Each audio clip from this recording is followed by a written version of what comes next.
கொண்டிருந்தார்கள். அதில் ராஜியின் பங்கு பெரும் பங்காக இருந்தது. எப்படியாவது இந்த குரலை, தொழிலாளர் ஆதரவுக்கான உரிமை குரலை ஆரம்பத்திலேயே அடக்கிவிட வேண்டும் என்று பஞ்சாலை முதலாளிகள் முடிவெடுத்தார்கள்.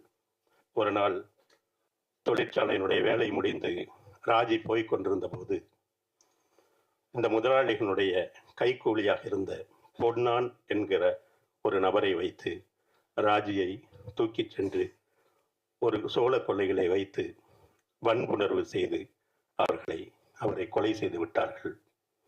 இந்த செய்தி தொழிலாளர்கள் மத்தியிலே பரவியது. அப்போது தொழிற்சங்கத்தில் முக்கியமான ஒரு பொறுப்பில் இருந்த ராமையன், ரங்கண்ணன், வெங்கடாச்சலம், சின்னையன் என்கிற 4 பேர் அந்த பொன்னானை பிடித்து அடித்து உதைத்தார்கள். அவர்களோடு மற்ற பெண் தொழிலாளர்களும் சேர்ந்து கொண்டார்கள். அவர்கள் கொடுத்த அடியில் பொன்னான் அந்த சம்பவ இடத்திலேயே இறந்து போனான். அதற்கு பிறகு இந்த 4 பேரையும் கைது செய்தது காவல்துறை. அப்போது சிங்கானூரினுடைய காவல்துறை ஆய்வாளராக இருந்த சாந்தப்பிள்ளை என்பவரை கொண்டு இவர்கள் மீது வெளிவர முடியாத அத்தனை பிரிவுகளிலும் வழக்குகள் தொடுக்கப்பட்டன. கோவை நீதிமன்றம் அந்த 4 பேருக்கும், ராமையன், ரங்கண்ணன், வெங்கடாச்சலம், சின்னையன் என்கிற அந்த 4 தொழிலாளர் தோழர்களுக்கு மரண தண்டனை விதித்தது. கம்யூனிஸ்ட் கட்சியும் தொழிற்சங்கமும் அந்த வழக்கை முடிய விடவில்லை. அவர்கள் மேல்முறையீட்டிற்காக கொண்டு சென்றார்கள். சென்னையிலும் அந்த மரண தண்டனை உறுதிப்படுத்தப்பட்டது. டெல்லியிலும் அந்த தண்டனை உறுதிப்படுத்தப்பட்டது. நண்பர்களே, அது வெள்ளையர்கள் ஆண்ட காலம். இந்த வழக்கை கம்யூனிஸ்ட் கட்சி லண்டனில் உள்ள சட்ட கவுன்சிலுக்கு எடுத்து சென்றது. அங்கேயும் அந்த மரண தண்டனை உறுதிப்படுத்தப்பட்டது. எல்லா மட்டங்களிலும் தோல்வியுற்ற பிறகு வேறு வழி இல்லாமல் அந்த வழக்கு மரண தண்டனை என்கிற நிலையிலே நின்றது. அப்போது தொழிற்சங்கத்தினுடைய தலைவர்களாக இருந்த ஜோசி, ரமணி போன்ற தோழர்கள் எல்லாம் இந்த 4 தோழர்களை பார்த்து ஆறுதல் கூறினார்கள். ஆறுதல் கூறச் சென்றவர்களுக்கு அழுகி வந்தது. ஆனால் மரண தண்டனை ஏற்றுக்கொண்ட தோழர்கள் உறுதியாக இருந்தார்கள். எங்களை வழிநடத்துகிற எங்களை போன்றவர்களை வழிநடத்துகிற தலைவர்கள், நீங்கள் அழக்கூடாது, இன்குலாப் ஜிந்தாபாத் என்று முழங்கினார்கள் அந்த 4 பேரும். நண்பர்களே, 1948ஆம் ஆண்டு ஜனவரி 8ஆம் தேதி அந்த 4 தோழர்களும் தூக்கிலிடப்பட்டார்கள். அப்போது அவர்கள் சொன்னார்கள், இந்த மரண தண்டனையை ஏற்றுக்கொள்வதற்கு எங்களுக்கு துளியும் பயம் இல்லை. நாங்கள் தொழிலாளர்களுக்காக நின்றோம். எங்கள் வாழ்க்கையை நாங்கள் விட்டு செல்கிற செய்தி தொழிலாளர் இயக்கத்தை ஒன்று சேர்க்க வேண்டும் என்பது மட்டும்தான் எங்கள் நோக்கமாக இருக்கிறது. இன்குலாப் ஜிந்தாபாத். எங்களுக்கு இந்த நாட்டினுடைய இந்த மரண தண்டனையை அமுல்படுத்தக்கூடியவரிடம் ஒரே ஒரு கோரிக்கை மட்டும் இருக்கிறது. தோழர்களே, நாங்கள் இந்த போராட்டத்தில் ஒன்று சேர்ந்தோம். தொழிலாளர்களுடைய நலனுக்காக ஒன்று சேர்ந்தோம். அவர்களுடைய நல்ல வாழ்க்கைக்காக ஒன்று சேர்ந்தோம். ஒன்று சேர்ந்து போராடிய நாங்கள் ஒரே நேரத்தில் தூக்கிலிடப்பட்டோம். தோழர்களே, எங்களை தனித்தனியாக புதைத்து விடாதீர்கள், ஒரே குழியில் புதையுங்கள். இதுதான் இந்த நாட்டிற்கும் இந்த தோழர்களுக்கும் நாங்கள் விடுக்கிற வேண்டுகோள் என்று சொன்னார்கள். தோழர்களே, அந்த 4 பேரும், ராமையன், ரங்கையன், சின்னையன், வெங்கடாச்சலம் என்கிற 4 தோழர்களும் ஒரே குழியில் புதைக்கப்பட்டார்கள். இன்றைக்கும் கோவையினுடைய சின்னியம்பாளையம் என்கிற இடத்தில் அங்கு 4 பேர்களுடைய கல்லறை இருக்கிறது, தொழிலாளர் வர்க்கத்தினுடைய சாட்சியமாக. இன்றைக்கும் எந்த கம்யூனிஸ்ட் பேரியக்கத்தினுடைய எந்த மாநாடும் சின்னியம்பாளையம் தோழர்களுக்கு அஞ்சலி செலுத்தாமல் நடப்பதே இல்லை, தொடங்குவதே இல்லை. இந்த கதையை நான் இங்கு ஏன் சொல்கிறேன் என்றால், இந்த படத்திற்கும் இந்த கதைக்கும் ஒரு தொடர்பு இருக்கிறது. இந்த கதை மரண தண்டனை தேவையா என்கிற கேள்வியை எழுப்புகிறது. ஒரு கொலையை செய்திருந்தாலும் கூட திருப்பி அதே செயலை ஒரு அரசாங்கம் சட்டத்தின் மூலம் செய்வது நியாயமா என்கிற கேள்வியை தயாள் பத்மநாபன் எழுப்பியிருக்கிறார். தயாளினுடைய படங்கள், எல்லா படங்களுமே ஒரு காவிய சாயலோடு ஒரு அழுத்தமான கதையை முன்வைப்பவை. தயாள் பத்மநாபனை உங்களுக்கு தெரிந்திருக்கும். கொன்றால் பாவம், மாருதி நகர் காவல் நிலையம் போன்ற படங்களினுடைய இயக்குனர். அவர் கன்னடத்தில் 19 படங்களுக்கு மேலாக, மொத்தம் 22 படங்களுக்கு மேலாக செய்திருக்கிறார். கன்னடத்தில் இன்றைக்கும் கொண்டாடப்படுகிற ஒரு ஒரு ஒரு நாயக இயக்குனர் என்று அவரை சொல்லலாம். பொழுதுபோக்கு படங்களுக்கும் கலை படங்களுக்கும் நடுவில் ஒரு மையச் சரடை பிடித்து தன்னுடைய பாணியாக வைத்திருக்கிற தயாளை பற்றி நாம் பெருமைப்பட வேண்டிய செய்தி. தயாள் நம் தமிழர், விழுப்புரத்தை சேர்ந்தவர். விழுப்புரத்தில் பிறந்து இன்றைக்கு அவருடைய ஒவ்வொரு வார்த்தைக்கும் அங்கே மரியாதை இருக்கிறது. நாம் நினைப்பது போல கர்நாடகம் தமிழர்களுக்கு எதிரியாக திரைத்துறையில் இல்லை என்பதை அவர் பல நேரங்களில் சொல்லியிருக்கிறார். திரைத்துறை சார்ந்த பல தொழிற்சங்கங்கள் அவருடைய வழிகாட்டுதலுக்காக நிற்கின்றன. பெரிய பெரிய நட்சத்திரங்கள் அவருடைய சொல்லை கேட்கிறார்கள். அப்படிப்பட்ட ஒரு பெருமையை தேடி தந்திருக்கிற தயாள் இயக்குகிற 3வது தமிழ் படம் லட்சுமிகாந்தன் கொலை வழக்கு. தயாள் எனக்கு எப்படி தெரியும்னா, கொன்றால் பாவம் படத்தில் நான் நடிக்கிறதுக்காக கூப்பிட்டாங்க. நான் அதற்கு போயிருந்தேன். 2 நாள் நடித்தேன். ஒரு நாள் டப்பிங் பேசினேன். அவ்வளோதான் எனக்கு தெரியும். அவரோடு எனக்குள்ள உறவு அவ்வளோதான். அவர் படங்களோடு எனக்கு நிறைய உறவு இருக்கிறது. திடீரென அவரிடமிருந்து ஒரு நாள் ஒரு தொலைபேசி அழைப்பு வந்தது. சந்திக்க வேண்டும் என்றார். போனேன், சந்தித்தோம். இந்த படத்தினுடைய கதையை சொல்லி எப்படி இருக்கிறது என்று கேட்டார். அந்த கதையினுடைய ஆன்மா எனக்கு பிடித்திருந்தது. அந்த கதை எழுப்புகிற கேள்வி எனக்கு பிடித்திருந்தது. அந்த படம் சட்டத்தின் முன் வைக்கிற ஒரு சவால் எனக்கு பிடித்திருந்தது. எனக்கு கதை பிடித்திருக்கிறது என்று சொன்னேன். இதை நீங்கள் தான் திரைக்கதை உரையாடல் எழுத வேண்டும், நாம் இருவரும் சேர்த்து எழுத வேண்டும் சொன்னாரு. எனக்கு தனியா இல்லை, இந்த கதை உங்கள் கதை. இதை பற்றி ஒவ்வொரு வரியும் உங்களுக்கு தெரிந்திருக்கும். வேண்டுமானால் உங்களுக்கு நான் திரைக்கதையிலும் உரையாடலிலும் உதவி செய்கிறேன் என்று சொன்னேன்.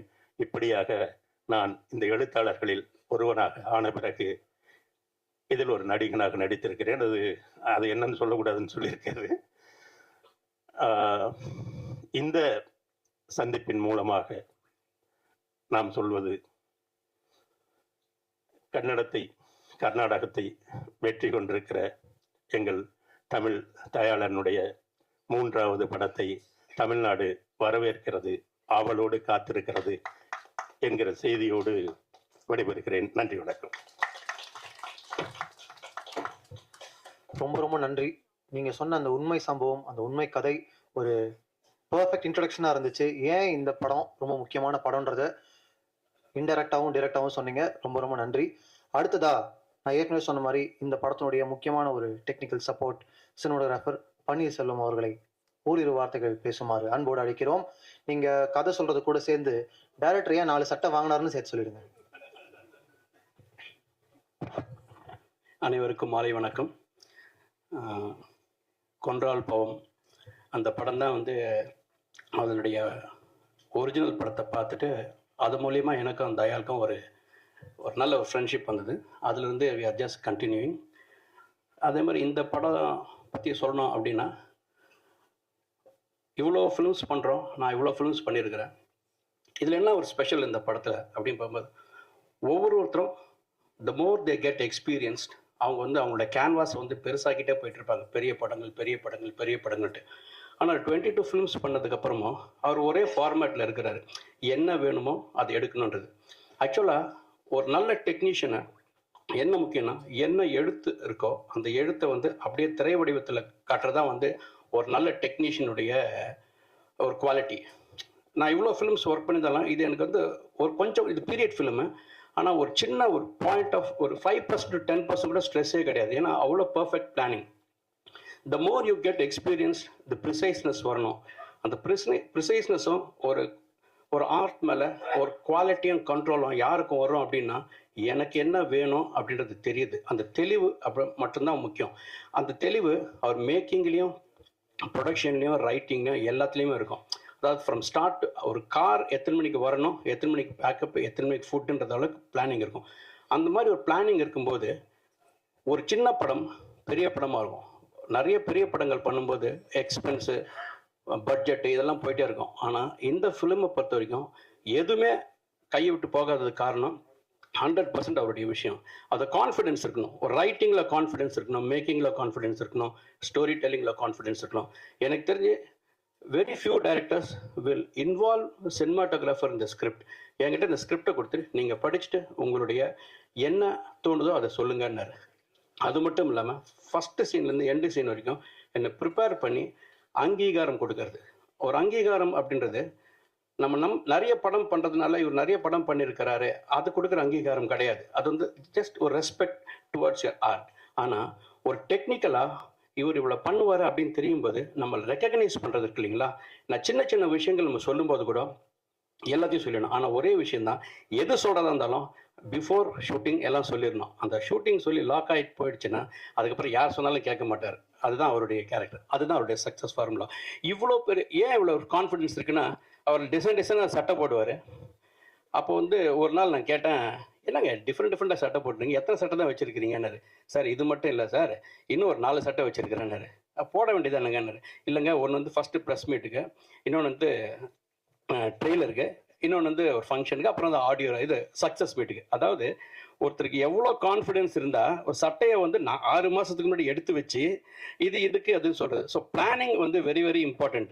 ஸோ இது மாதிரி ஒரு ஃபிலிமில் வந்து எல்லாருக்கும் ஒரு ஸ்பேஸ், ஆக்டர்ஸ்க்காகட்டும் டெக்னீஷியன் அவருக்கும் அவர் எல்லாம் ஒன்று தான்.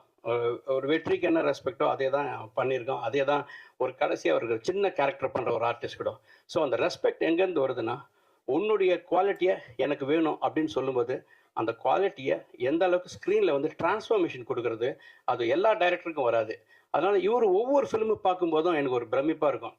திடீர்னு ஒரு நாள் சொல்லுவார், இந்த படம் பார்த்தீங்களா, என் படம் பார்த்தீங்களா, இல்லைங்களேன்னு அனுப்புனா அது சர்ப்ரைஸ் இருக்கும்.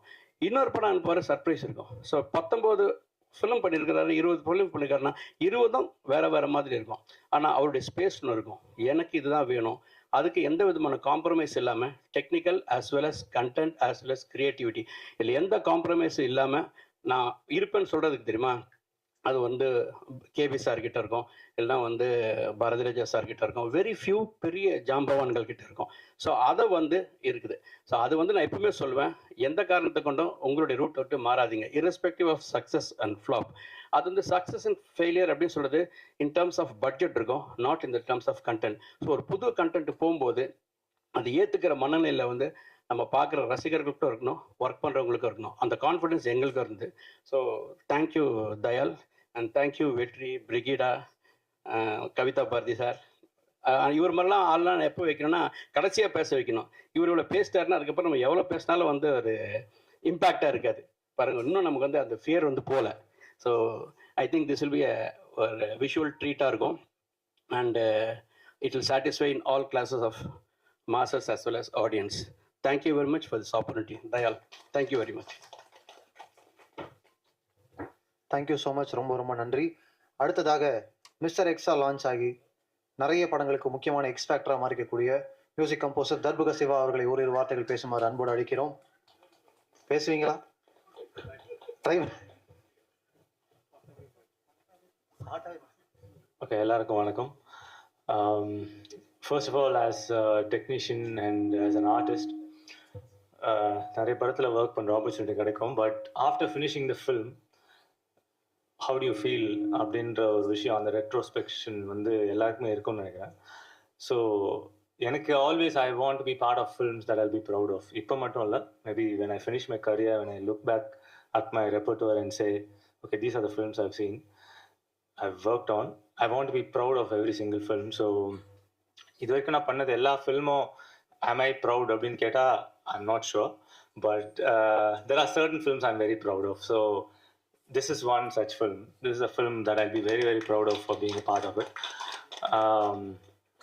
Just cliched எல்லாம் சொல்கிற விஷயம் இல்லை, but of course when you work on a content and also when you work with a director who wants to make films because he cares for the art form, not because he needs to make one more film. அப்படிலாம் தாண்டி அவரோட focus is always on making a great film. Film எல்லாருக்கும் connect ஆகிற ஒரு படம் பண்ணுறது தான். So எங்களோட இனிஷியல் கான்வர்சேஷன்ஸ்லேருந்து we were not talking about how to make a song, இந்த பாட்டு எப்படி வைரல் ஆக்குறது, இது எப்படி ட்ரெண்டிங் ஆக்குறது. there was no conversations like that. இந்த சுச்சுவேஷனுக்கு என்ன மாதிரி பாட்டு வேணும், what's the most exciting song we can do for the situation. Same thing with score. Score பண்ணுறதுக்கு முன்னாடியே he gave me like a big flow chart. இது வரைக்கும் நான் பார்த்ததே இல்லை அந்த மாதிரி. ஸோ படத்தோடைய மியூசிக்கல் ஃப்ளோ எப்படி இருக்கணும்ன்ட்டு he gave me a flow chart of the dynamics of music. Score இங்கே எப்படி இருக்கலாம், அதெல்லாம் கொடுத்துட்டு he gave me the freedom. He said this is just a blueprint that I made, but இதை நீங்கள் படிச்சுட்டு இதை நீங்கள் மறந்துடுங்க, do whatever you want அப்படின்னு தான் சொன்னார்.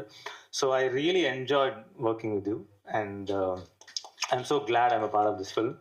And this is a very, very honest and a sincere approach.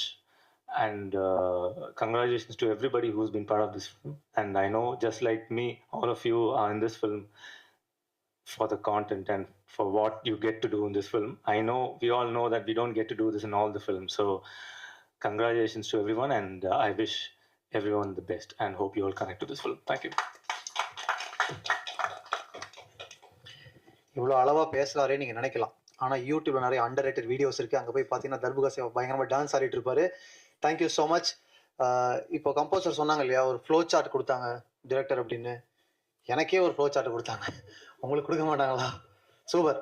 அடுத்ததா நம்ம யாரை பேச கூப்பிட போகிறோம் அப்படின்னா, கதையின் நாயகன் அறிவுமதி என்கிற வெற்றி அவர்களை ஓரிரு வார்த்தைகள் பேசுமாறு அன்போடு அழைக்கிறோம்.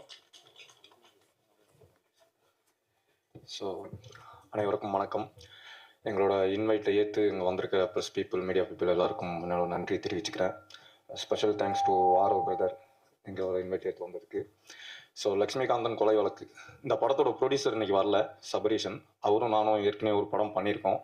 ஸோ அவர் ஒரு நாள் கால் பண்ணி இந்த மாதிரி கொன்றல் பாவம் படம் பார்த்துருக்கீங்களா அப்படின்னு கேட்டார். பார்த்துருக்கேன் அப்படின்னா, அந்த டேரக்டர் உங்களை பார்க்கணுமா, மீட் பண்ணணும் அப்படின்னு சொன்னார். ஸோ அப்படி தான் நான் தயால் சாரை மீட் பண்ணேன். ஸோ வெரி ஹாப்பி இந்த படத்தில் ஒர்க் பண்ணதுக்கு. கூட நடித்த அத்தனை பேருக்கும் என்னோட நன்றிகள் தெரிவிச்சுக்கிறேன். தயால் சார் மாதிரி ஒரு பிளான்டு பர்சன் நான் பார்த்ததே கிடையாது. ரொம்ப பெருமையாக இருக்குது அவர் கூட ஒர்க் பண்ணது. ஸோ உங்களை மாதிரி நானும் படம் பார்க்குறதுக்கு அவளை காத்துட்ருக்கேன். தேங்க்யூ. இப்போ தான் உட்காந்தேன், அதுக்குள்ளே எதுக்கு வச்சிட்டிங்க? அண்ட் வெற்றி, தொடர்ந்து நீங்கள் வந்து ரொம்ப நல்ல கண்டென்ட்டாக சூஸ் பண்ணி நடிச்சிட்டு இருக்கீங்க. We all wish you only huge success from here on. So பயங்கரமாக தொடர்ந்து இதை பண்ணிகிட்டே இருங்க. சீக்கிரமாக இன்னும் பெரிய மேடைகள் காத்திருக்கு. Thank you so much. அடுத்ததா நம்ம எல்லாருக்குமே ரொம்ப விருப்பமான ஒரு முகம். இவங்க ஒரு கேரக்டர் எடுத்து நடிக்கிறாங்க அப்படின்னா பயங்கர கம்ஃபர்டிங்காக இருக்கும். அவரோட வாய்ஸ் வந்து எனக்கு ரொம்ப கம்ஃபர்டிங்காக இருக்கும். பயங்கரமான ஒரு பர்ஃபார்மர், ஆசிரியர் சர்க்குணமா இந்த படத்தில் கலக்கிருக்கக்கூடிய சரவணன் அவர்களை அன்போடு அழைக்கிறோம்.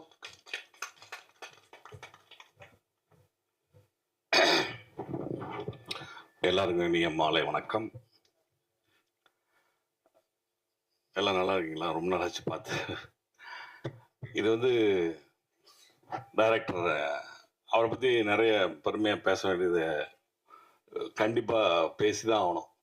ஏன்னா ஃபஸ்ட்டு எடுத்தோடனே சொல்லிக்கிறேன், இவர் 3வது படம் தான் எடுத்திருக்காருன்னு சொன்னாங்க. அதுக்கு முன்னாடி 19 படம் கன்னடத்தில் நடிச்சிருக்காரு, பண்ணியிருக்காரு, இயக்கியிருக்காரு. அவர் தமிழில் இன்னும் ஒரு 50 படம் 100 படம் எடுக்கணும். அவ்வளோ ஒர்க்கு தெரிஞ்ச இந்த மாதிரி ஆர்கிட்ட ஒர்க் பண்ணுறதுக்கு ரொம்ப சந்தோஷமாக இருக்கும்.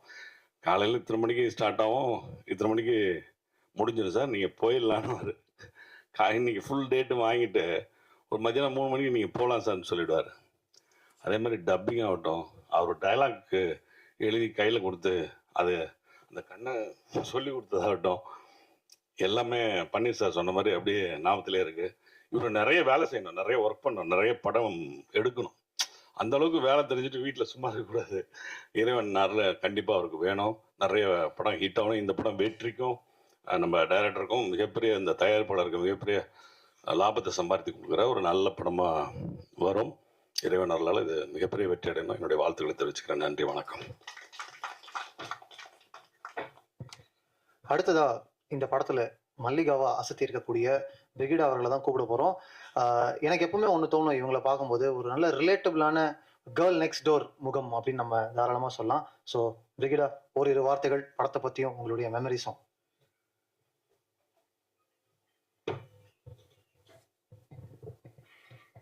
Hello, hi, good evening. எல்லாரும் எப்படி இருக்கீங்க? ரொம்ப ஹாப்பி இந்த படத்தில் நான் வந்து ஒரு பார்ட்டாக இருக்கிறதுக்கு. ரொம்ப எல்லாருமே சொல்லிட்டாங்க டைரக்டரை பற்றி. ஆல்ரெடி நான் சொல்ல வந்தது எல்லாமே ரொம்ப பர்ஃபெக்ஷனிஸ்ட். அண்ட் நான் ரொம்ப குயிக்காக இந்த படத்தில் வந்து எனக்கு எல்லாமே ரொம்ப குயிக்காக நடந்துச்சு. ஷூட்டிங் டேட்டும் குயிக்காக முடிஞ்சிருச்சு, ரொம்ப கம்மி நாள். அண்ட் நாங்கள் வந்து ஓகே சொன்னதும் மீட்டிங்கும் ரொம்ப குயிக்காக ஆச்சு. டக்குன்னு இந்த படம் சைன் பண்ண எல்லாமே ஸோ குவிக்.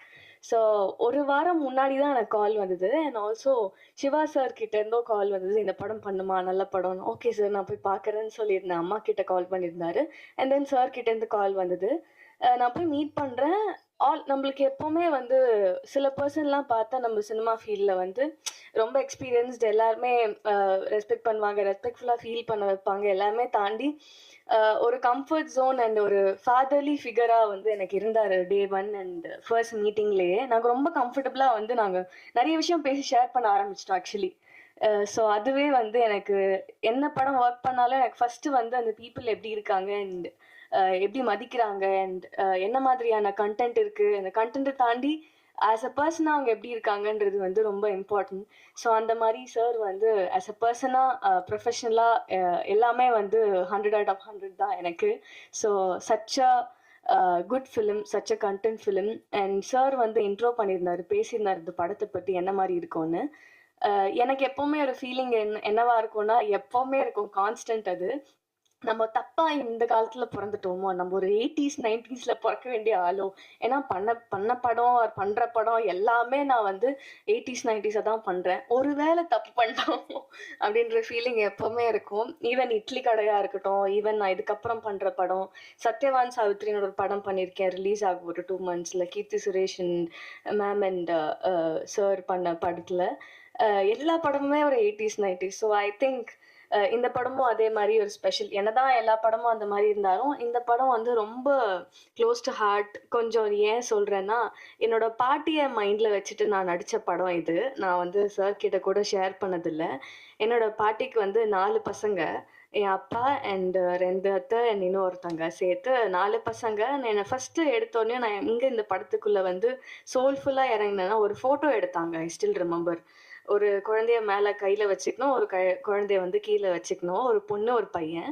நீ கேரி பண்ணிவிட்டு நீங்கள் வந்து உன்னோட ஹஸ்பண்ட்காக வெயிட் பண்ணுற ஷாட். அதுதான் வந்து எனக்கு ஃபஸ்ட் எடுத்த ஷாட். ஐ ரிமெம்பர் அந்த பிக்சரில் வந்து நான் என்னோட பாட்டியே வந்து நினச்சி I just went in to her soul actually. So அதை வந்து நான் யார்கிட்டையுமே ஷேர் பண்ணாமல் எனக்குள்ளேயே வச்சுக்கிட்ட ஒரு ஃபீலிங். ஸோ அதை நான் வந்து இங்கே ஷேர் பண்ணுறேன். ஸோ அது வந்து ரொம்ப எமோஷ்னலாக எனக்குள்ளே போயிடுச்சு. So I was just thinking and waiting எப்போ இந்த படம் நடிக்க போகிறோம். அதுக்கப்புறம் இவென்ச்சுவலி படம் ஆரம்பிச்சது, எல்லாம் நடந்தது. ஐ am so happy to be a part, really sir. ஏன்னா வந்து எல்லாருமே சொல்லிட்டாங்க ரொம்ப ப்ரொஃபஷ்னல் அண்ட் இவ்வளோ பிளான் பண்ணி இவ்வளோ தெரிஞ்சு எப்படி சார் நீங்கள் இப்படி இருக்கீங்க அப்படின்ற மாதிரி ஒரு கொஷின் தான் வரும் எங்களுக்கு. ஐ am so proud to be a part. And நிஜமாவே இந்த ஃபிலிம் பாட்டி நினச்சி பண்ணதுனால இன்னும் கொஞ்சம் க்ளோஸ் டு ஹார்ட். ஸோ கண்டிப்பாக எல்லாருக்கும் பிடிக்கும்னு நினைக்கிறேன். இன்னும் நிறைய படம் பார்ப்பீங்க. அண்ட் என்னோட ஜேர்னி அது எப்போவுமே லைஃப் லாங். நான் வந்து ரீசெண்டாக கூட என்னோட ஃப்ரெண்ட் கிட்ட ஷேர் பண்ணியிருந்தேன். கொஞ்சம் லோ ஆச்சு எனக்கு லைட்டாக. நம்மளுக்கு வந்து எப்போவுமே நான் கொஞ்சம் ஒர்க்கஹாலிக். ஏதாவது படம் பண்ணல ஒரு ஏதாவது பண்ண முடியலன்னா நான் கொஞ்சம் லோ ஆகிடுவேன். அதுக்கு ஒரு மாதம் ஒரு வாரம் எடுத்துப்பேன் நான் திருப்பி பேக் டு ஃபார்ம் வரத்துக்கு. அப்போ சொல்லிட்டு இருந்தேன், என்ன இது ரொம்ப லேட் ஆகுது, எனக்கு நான் பண்ண பிளானிங்கில் எதுவும் நடக்க மாட்டேங்குது. நம்ம சினிமாவில் எல்லாருக்கும் பீங் அன் ஆர்டிஸ்ட் எல்லாருக்குமே அந்த ஃபீலிங் இருக்கும். அப்படி ஆகும்போது அவங்க சொன்னாங்க, நீ என்கிட்ட ஒரு வார்த்தை சொன்னல, நீ தான் சாகிற வரைக்கும் நடிக்க போறியே, அப்புறம் என்ன பிரச்சனை உனக்கு அப்படின்னு கேட்டா. ஸோ அதனால நான் இதை எப்போவுமே சொல்லிகிட்டே இருப்பேன். So being that much passionate and being இந்த சினிமா, நான் எப்போவுமே விடாமல் தொடர்ந்து என்னோட முயற்சியை வந்து பண்ணிகிட்டே இருப்பேன் சினிமாக்காக. அண்ட் கண்டிப்பாக இன்னும் நிறைய படம் பண்ணுவேன். அண்ட் இதுக்கு மேலே நிறைய இடத்துக்கு போவேன்ற எய்மோட I am just wishing and I'm wishing the crew members and myself for doing this film. I'm so happy to be a part again and thank you so much for all the cast and crew. ரொம்ப சந்தோஷமா இருந்தது. and thank you so much for music director. உங்களோட மியூசிக்கில் வந்து இந்த படத்தில் நான் வந்து இருக்கிறது ரொம்ப சந்தோஷம் சார். நான் உங்களோட பெரிய ஃபேன். முதல் நீ முடிவு நீலேருந்து எல்லா சாங்குமே நீங்கள் போட்டது எனக்கு. எங்கே போனாலும் நீ யாரையும் மறந்துடக்கூடாது, எல்லாம் நீங்கள் வந்துடுவீங்க பட் மறந்துடுவீங்கன்னு சொன்னீங்க. நான் சத்தியமாக மறக்க மாட்டேன் சார். அந்த மாதிரி ஆள் இல்லை. உங்களோட பிளெஸ்ஸிங் எப்போவுமே வேணும். Such a sweet person. எங்களுக்கு வந்து அதான் ரொம்ப பிளான்டாக போனதுனால எனக்கு தெரிஞ்சு என்னோட ஷூட்டிங் பீரியடே ஒரு வாரம் ப்ளஸ் ஒரு 2 days தான் இருந்திருக்கோம். அந்த நாளில் வந்து காலைல வருவோம், ஓகே ஷார்ட் தான் சொல்லுவோம், போவோம் person to act with. I am so happy pairing up with you and ரொம்ப சந்தோஷம். அண்ட் ஃப்யூச்சரில் கூட உங்களோட படத்துக்காகலாம் looking forward. All the very best to you as well. And thank you so much. Thank you so much. Keep loving me. Keep supporting me. Thank you so much. ஒரு shooting ஸ்பாட்ல பேசுறதுக்கு டைமே இல்லைன்னா அது எவ்வளோ ஒரு நல்ல shooting spot. Super super. So உங்களுடைய பாட்டியினுடைய பிளெஸிங் உங்களுக்கும் இந்த படத்துக்கும் நிச்சயமா இருக்கு. Thank you so much. அடுத்ததா இங்க வந்து பேச போறவர் வந்து நல்ல ஒரு சிரிப்பு, சமத்தான முகம், கூடவே ஒரு கண்ணக்குழி. அவர் தான் பேச போறாரு. அருவி மதன் ப்ளீஸ்.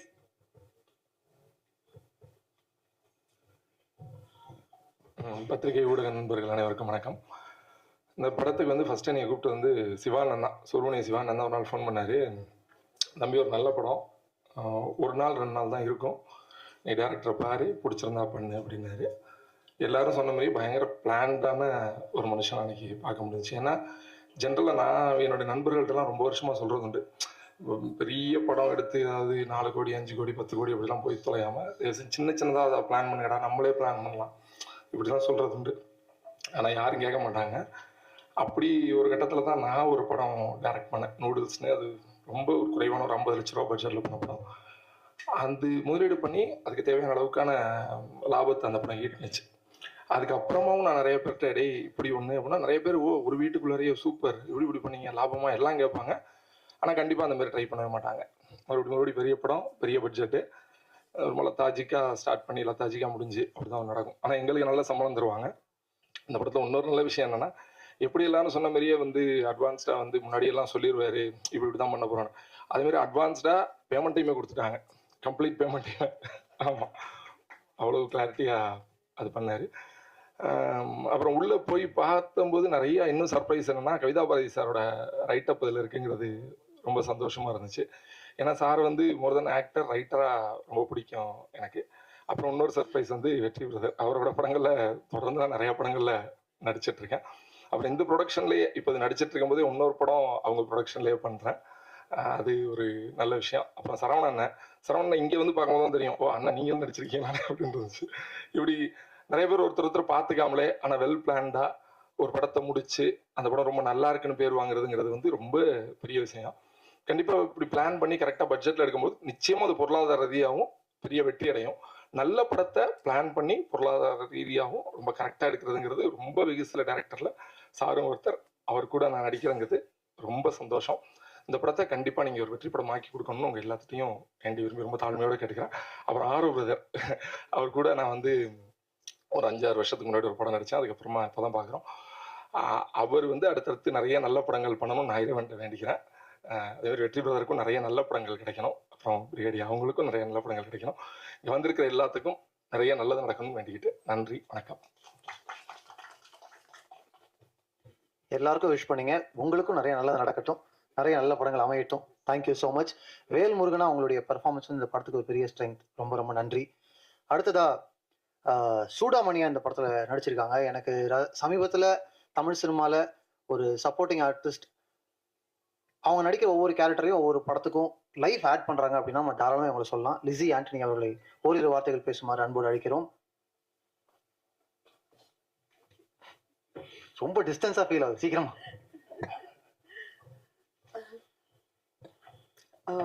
எல்லாருக்கும் வணக்கம்.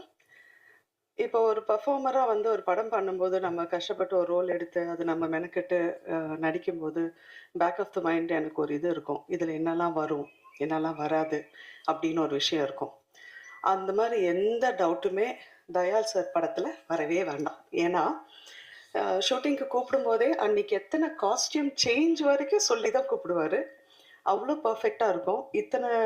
இத்தனை வருஷத்தில் இத்தனை படங்களில் எனக்கு ஒரு பெரிய சர்ப்ரைஸாக இருந்தது என்னன்னா, ஈவன் ஃபார் த ப்ரொமோஷன்ஸ், படத்துக்கு ஷூட்டிங்க்கு டேட் வாங்குற மாதிரி டேட் அனுப்புகிற மாதிரி இதுக்கும் ரொம்ப கிளாரிட்டியோட கேலண்டரில் மார்க் பண்ணி எனக்கு அனுப்பிச்சாரு. வியந்துட்டேன் நான். அது அனுப்பிச்சிட்டு பின்னாடியே ஒரு வாய்ஸ் நோட், நீங்கள் கண்டிப்பாக இருக்கணும், சப்போர்ட் பண்ணியே ஆகணும், உங்களுக்கு ஆப்ஷனே கிடையாது அப்படிங்கிற மாதிரி.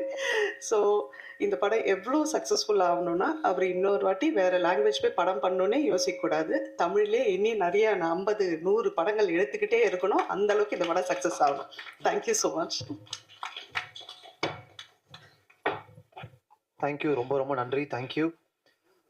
அடுத்ததா இந்த படத்துல தர்மன் அப்படின்னு ஒரு கேரக்டர்ல ஒரு சப்போர்ட்டிங் ஆர்டிஸ்ட்ல இவங்க நடிச்சிருக்காங்க. ஆனா இவங்க ஒரு ரைட்டர், டைரக்டர், ரொம்ப முக்கியமான ஒரு பர்சன் இண்டஸ்ட்ரியில. நான் அவங்கள வெல்கம் பண்ணும்போது சொன்னேன், எது என்ன உடனே வந்துட்டீங்க, படத்துக்கு மட்டும் இல்ல, படத்துல மட்டும் இல்ல, நிறைய டீம்ஸுக்கு, நிறைய டைரக்டர்ஸ்க்கு ஒரு பெரிய சப்போர்ட்டா இருக்கீங்க. Thank you so much. தேங்க்யூ.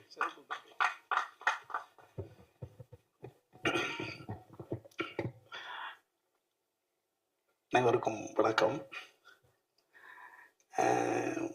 இது வந்து கொன்றால் பாவத்துக்கு ப்ரொமோஷன் மாதிரி இல்லை, நண்பர் தயால் பத்மநாபனுக்கு ப்ரொமோஷன்ப்பா. அதாவது நான் இப்போ தான் அண்ணன் சரவணன்கிட்ட சொன்னேன், அண்ணே எம்ஜிஆருக்கு பிறகு தமிழ் சினிமாவில் அதிக நல்லவர் வல்லவர் அருமையானவர்னு நம்ம அண்ணன் தயால் பத்மநாபுக்கு தான் இருக்குன்னு இதன் மூலமாக தெரியுது. காரணம் என்னன்னா, எல்லாமே பிளான் சொன்னாங்க பாருங்க. நான் வந்து தயால் சாரை என்ன நினைப்பேன்னா, இவர் ஒரு வீடு கட்டினார்னு வச்சுங்களேன், இது முன்வாசல் வழி, இது பின்வாசல் வழி, இது கிழக்கு பக்க வாசல் வழி, இது மேற்கு பக்க வாசல் வழின்னு வச்சா திருடர்கள் வந்து போகும் வழின்னு ஒன்று வச்சிருவார். அந்த அளவுக்கு ஏன் அவனை பூட்டை உடைச்சிட்டு இருக்கிறதுக்கு, திருடன் வந்தான்னா அவனுக்கு அந்த திருடர்கள் வந்து போகும் வழி அப்படின்னு ஒன்று வச்சுட்டா அவனும் பண்ணிட்டு போறான். அந்த அளவுக்கு பிளான் பண்ணுவார். இது ஒரு ஜென் கதை, இது அதனால சொல்றேன். அடுத்தது தயால் பத்மநாபன் சார்கிட்ட நீங்க ஒர்க் பண்ணுனா ஒரு ஜென் கதை ஒன்று இருக்கு.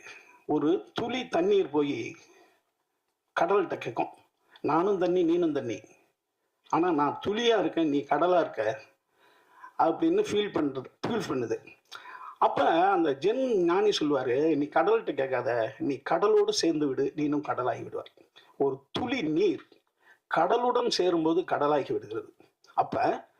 அப்படி நீங்க தயால் பத்மநாபன்கிட்ட நீங்க யாரா இருந்தாலும் அவரு பிளான்குள்ள உங்களை கொண்டு வந்துடுவார்.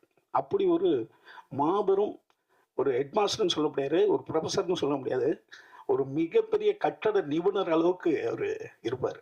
அதான் அண்ணன் சொன்னாங்கல்ல, டேட் வாங்குவார், 3 மணிக்கு கிளம்பிட்டு வேண்டாம், இன்னுமே ஒன்றும் இல்லைங்க நீங்கள் கிளம்புங்க அப்படின்வாரு. அந்த மாதிரி ரொம்ப அருமையான பிளான் பண்ணுற ஒரு சில இயக்குநர்களில் நான் தனுஷ்கிட்ட அதை பார்ப்பேன். தனுஷும் அதே மாதிரி கரெக்டாக ஆர்டிஸ்ட் இத்தனை மணிக்கு வரணும், இத்தனை மணிக்கு அனுப்பணுன்னுவார். அதே மாதிரி நடப்பார்.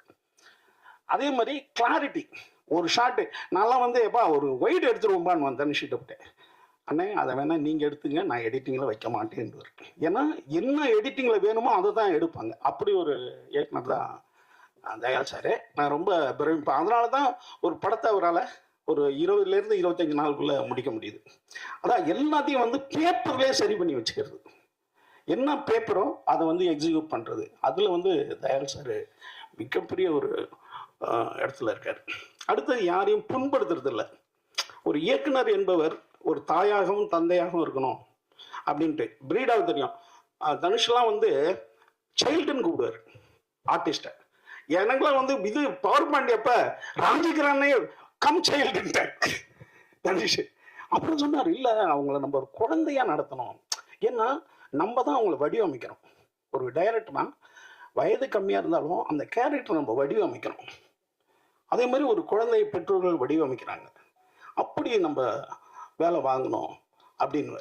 அந்த மாதிரி தயால் சார் யாரையும் புண்படுத்தாமல் அவருக்கு தேவையானதை கரெக்டாக வாங்கிறதுல தி பெஸ்ட்.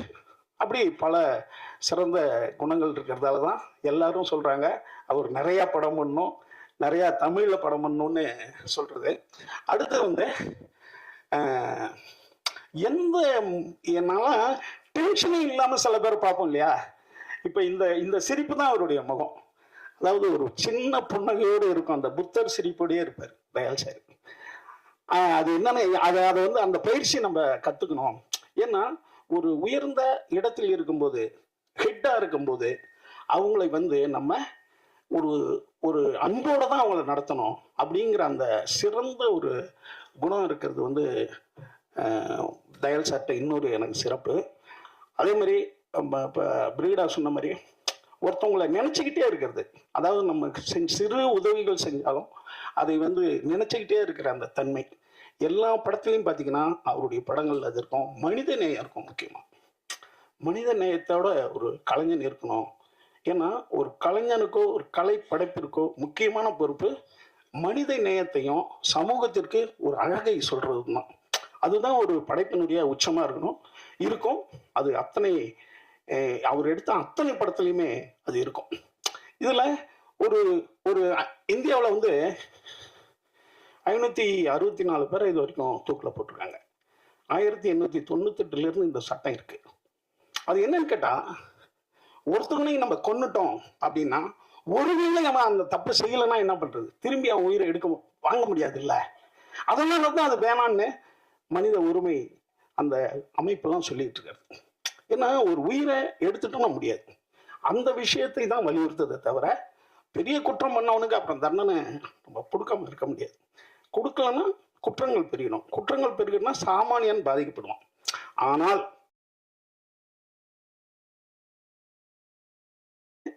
இன்னும் சொல்ல போனா ஒரு மாபெரும், அதான் நீங்க படிச்சிருப்பீங்கன்னு நினைக்கிறேன், திருடன் மணியன் பிள்ளை. ஒரு திருடன் கடந்த 35 வருடமா அவன் திருடினதை தான் அந்த புக்கா எழுதியிருப்பாரு. நிறைய பேர் அதை படிச்சிருப்பீங்க. 13 வயசு பாப்பா, அது பேர் விஜயா. அது அந்த குற்றவாளி கூண்டல் நிற்கும். நின்னா அது கிட்ட போய் கிளாஸ் கேள்வி கேட்பாரு மணியன் பிள்ளை. உன் வாட்ச் என்ன கலரு, அது என்ன? அன்னைக்கு இரவு அவர் அந்த ரூம்ல உட்காந்து தூக்கமே வராது மணியன் பிள்ளைக்கு. ஏன்னா ஒரு 13 வயசு பாப்பாவை நம்ம அழ வச்சிட்டோமே, ஆனா திருடினது நம்ம தானே. என்ன எழுதுவார்னா, விஜயா பாப்பா, அதை திருடினது நான் தான், ஆனா நான் அதை ஒத்துக்கிட்டேன்னா இன்னும் 3 மாசம் எனக்கு அதிகம் ஜெயிலில் போட்டுருவாங்க. அதனாலதான் நான் 3 மாசம் கழிச்சு வந்துடுவேன் ஜெயில இருந்து, உனக்கு வாட்சி வாங்கி தரேன் அப்படின்னு எழுதிடுவாரு.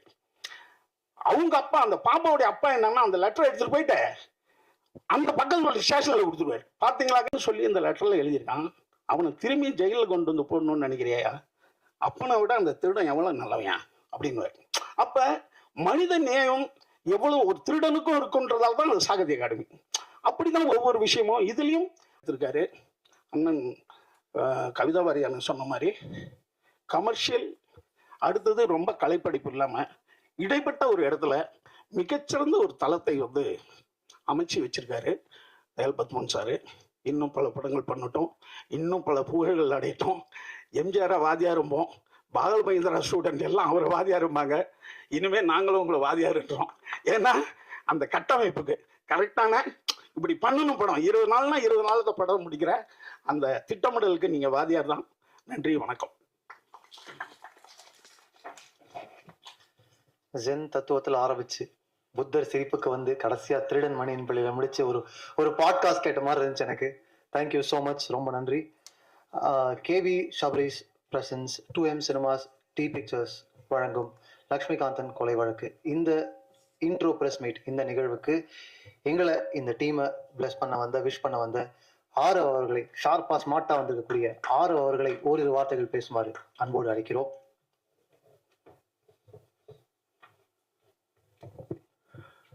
அனைவருக்கும் வணக்கம். எல்லாரும் தயால் சாரை பற்றி நிறைய சொல்லிட்டாங்க, என்ன சொல்றதுன்னு தெரியல. ஸோ எனக்கு ஒரு 5 இயர்ஸாக தயால் சாரை தெரியும். கொன்றால் பாவம் படத்துக்கு ஃபஸ்ட்டு எனக்கு கதை சொன்னாங்க. அந்த டைமில் அது பண்ண முடியல. நம்ம டக்குன்னு ஒரு 2 வீக்ஸ் கழிச்சு கால் பண்ணோம். சார் அந்த படத்தை முடிச்சிட்டேன் சார், எடிட்டிங்கில் இருக்குன்னு. அதே மாதிரி அதனால அப்போ முடிவு பண்ணிட்டு, இவர் எப்போ கால் பண்ணாலும் உடனே நம்ம எடுத்துடணும், மிஸ் பண்ணால் அவர் படத்தை எடுத்து முடிச்சிருவாரு அப்படின்னு சொல்லிட்டு அடுத்த படம் மாருதி நகர் போலீஸ் ஸ்டேஷன் பண்ண போறேன்னா ஒரு ஃபோனு அடிச்சு அடுத்த செகண்ட் எடுத்துட்டேன்.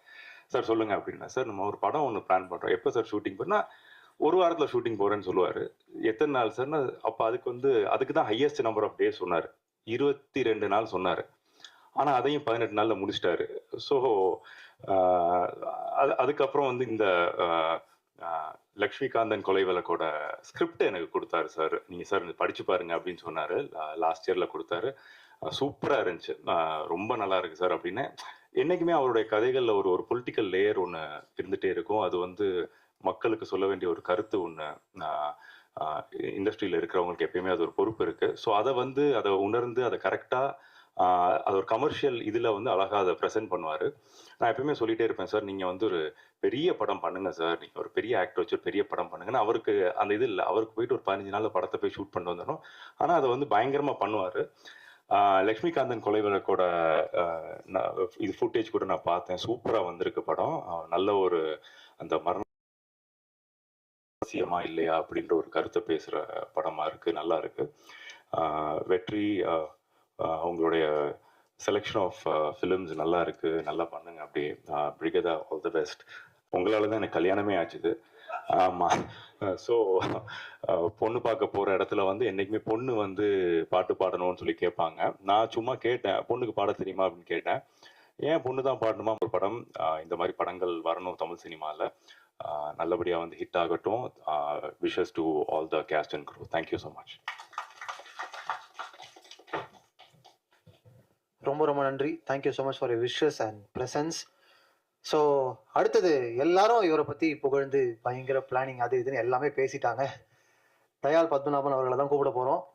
எனக்கு அவங்களுடைய நரேஷன் ஒரு தடவை கேட்ட அனுபவம் இருக்குது. பயங்கர பவர்ஃபுல் நரேட்டர், பயங்கர பவர்ஃபுல் வாய்ஸ். மாருதி நகர் போலீஸ் ஸ்டேஷன், மாருதி நகர் காவல் நிலையம் படத்தினுடைய கதையை கேட்டேன். அண்ட் மைக்கே தேவையில்லை, நீங்கள் ஆக்சுவலாக அங்கேருந்து கூட அப்படியே பேசலாம்னு நினைக்கிறேன்.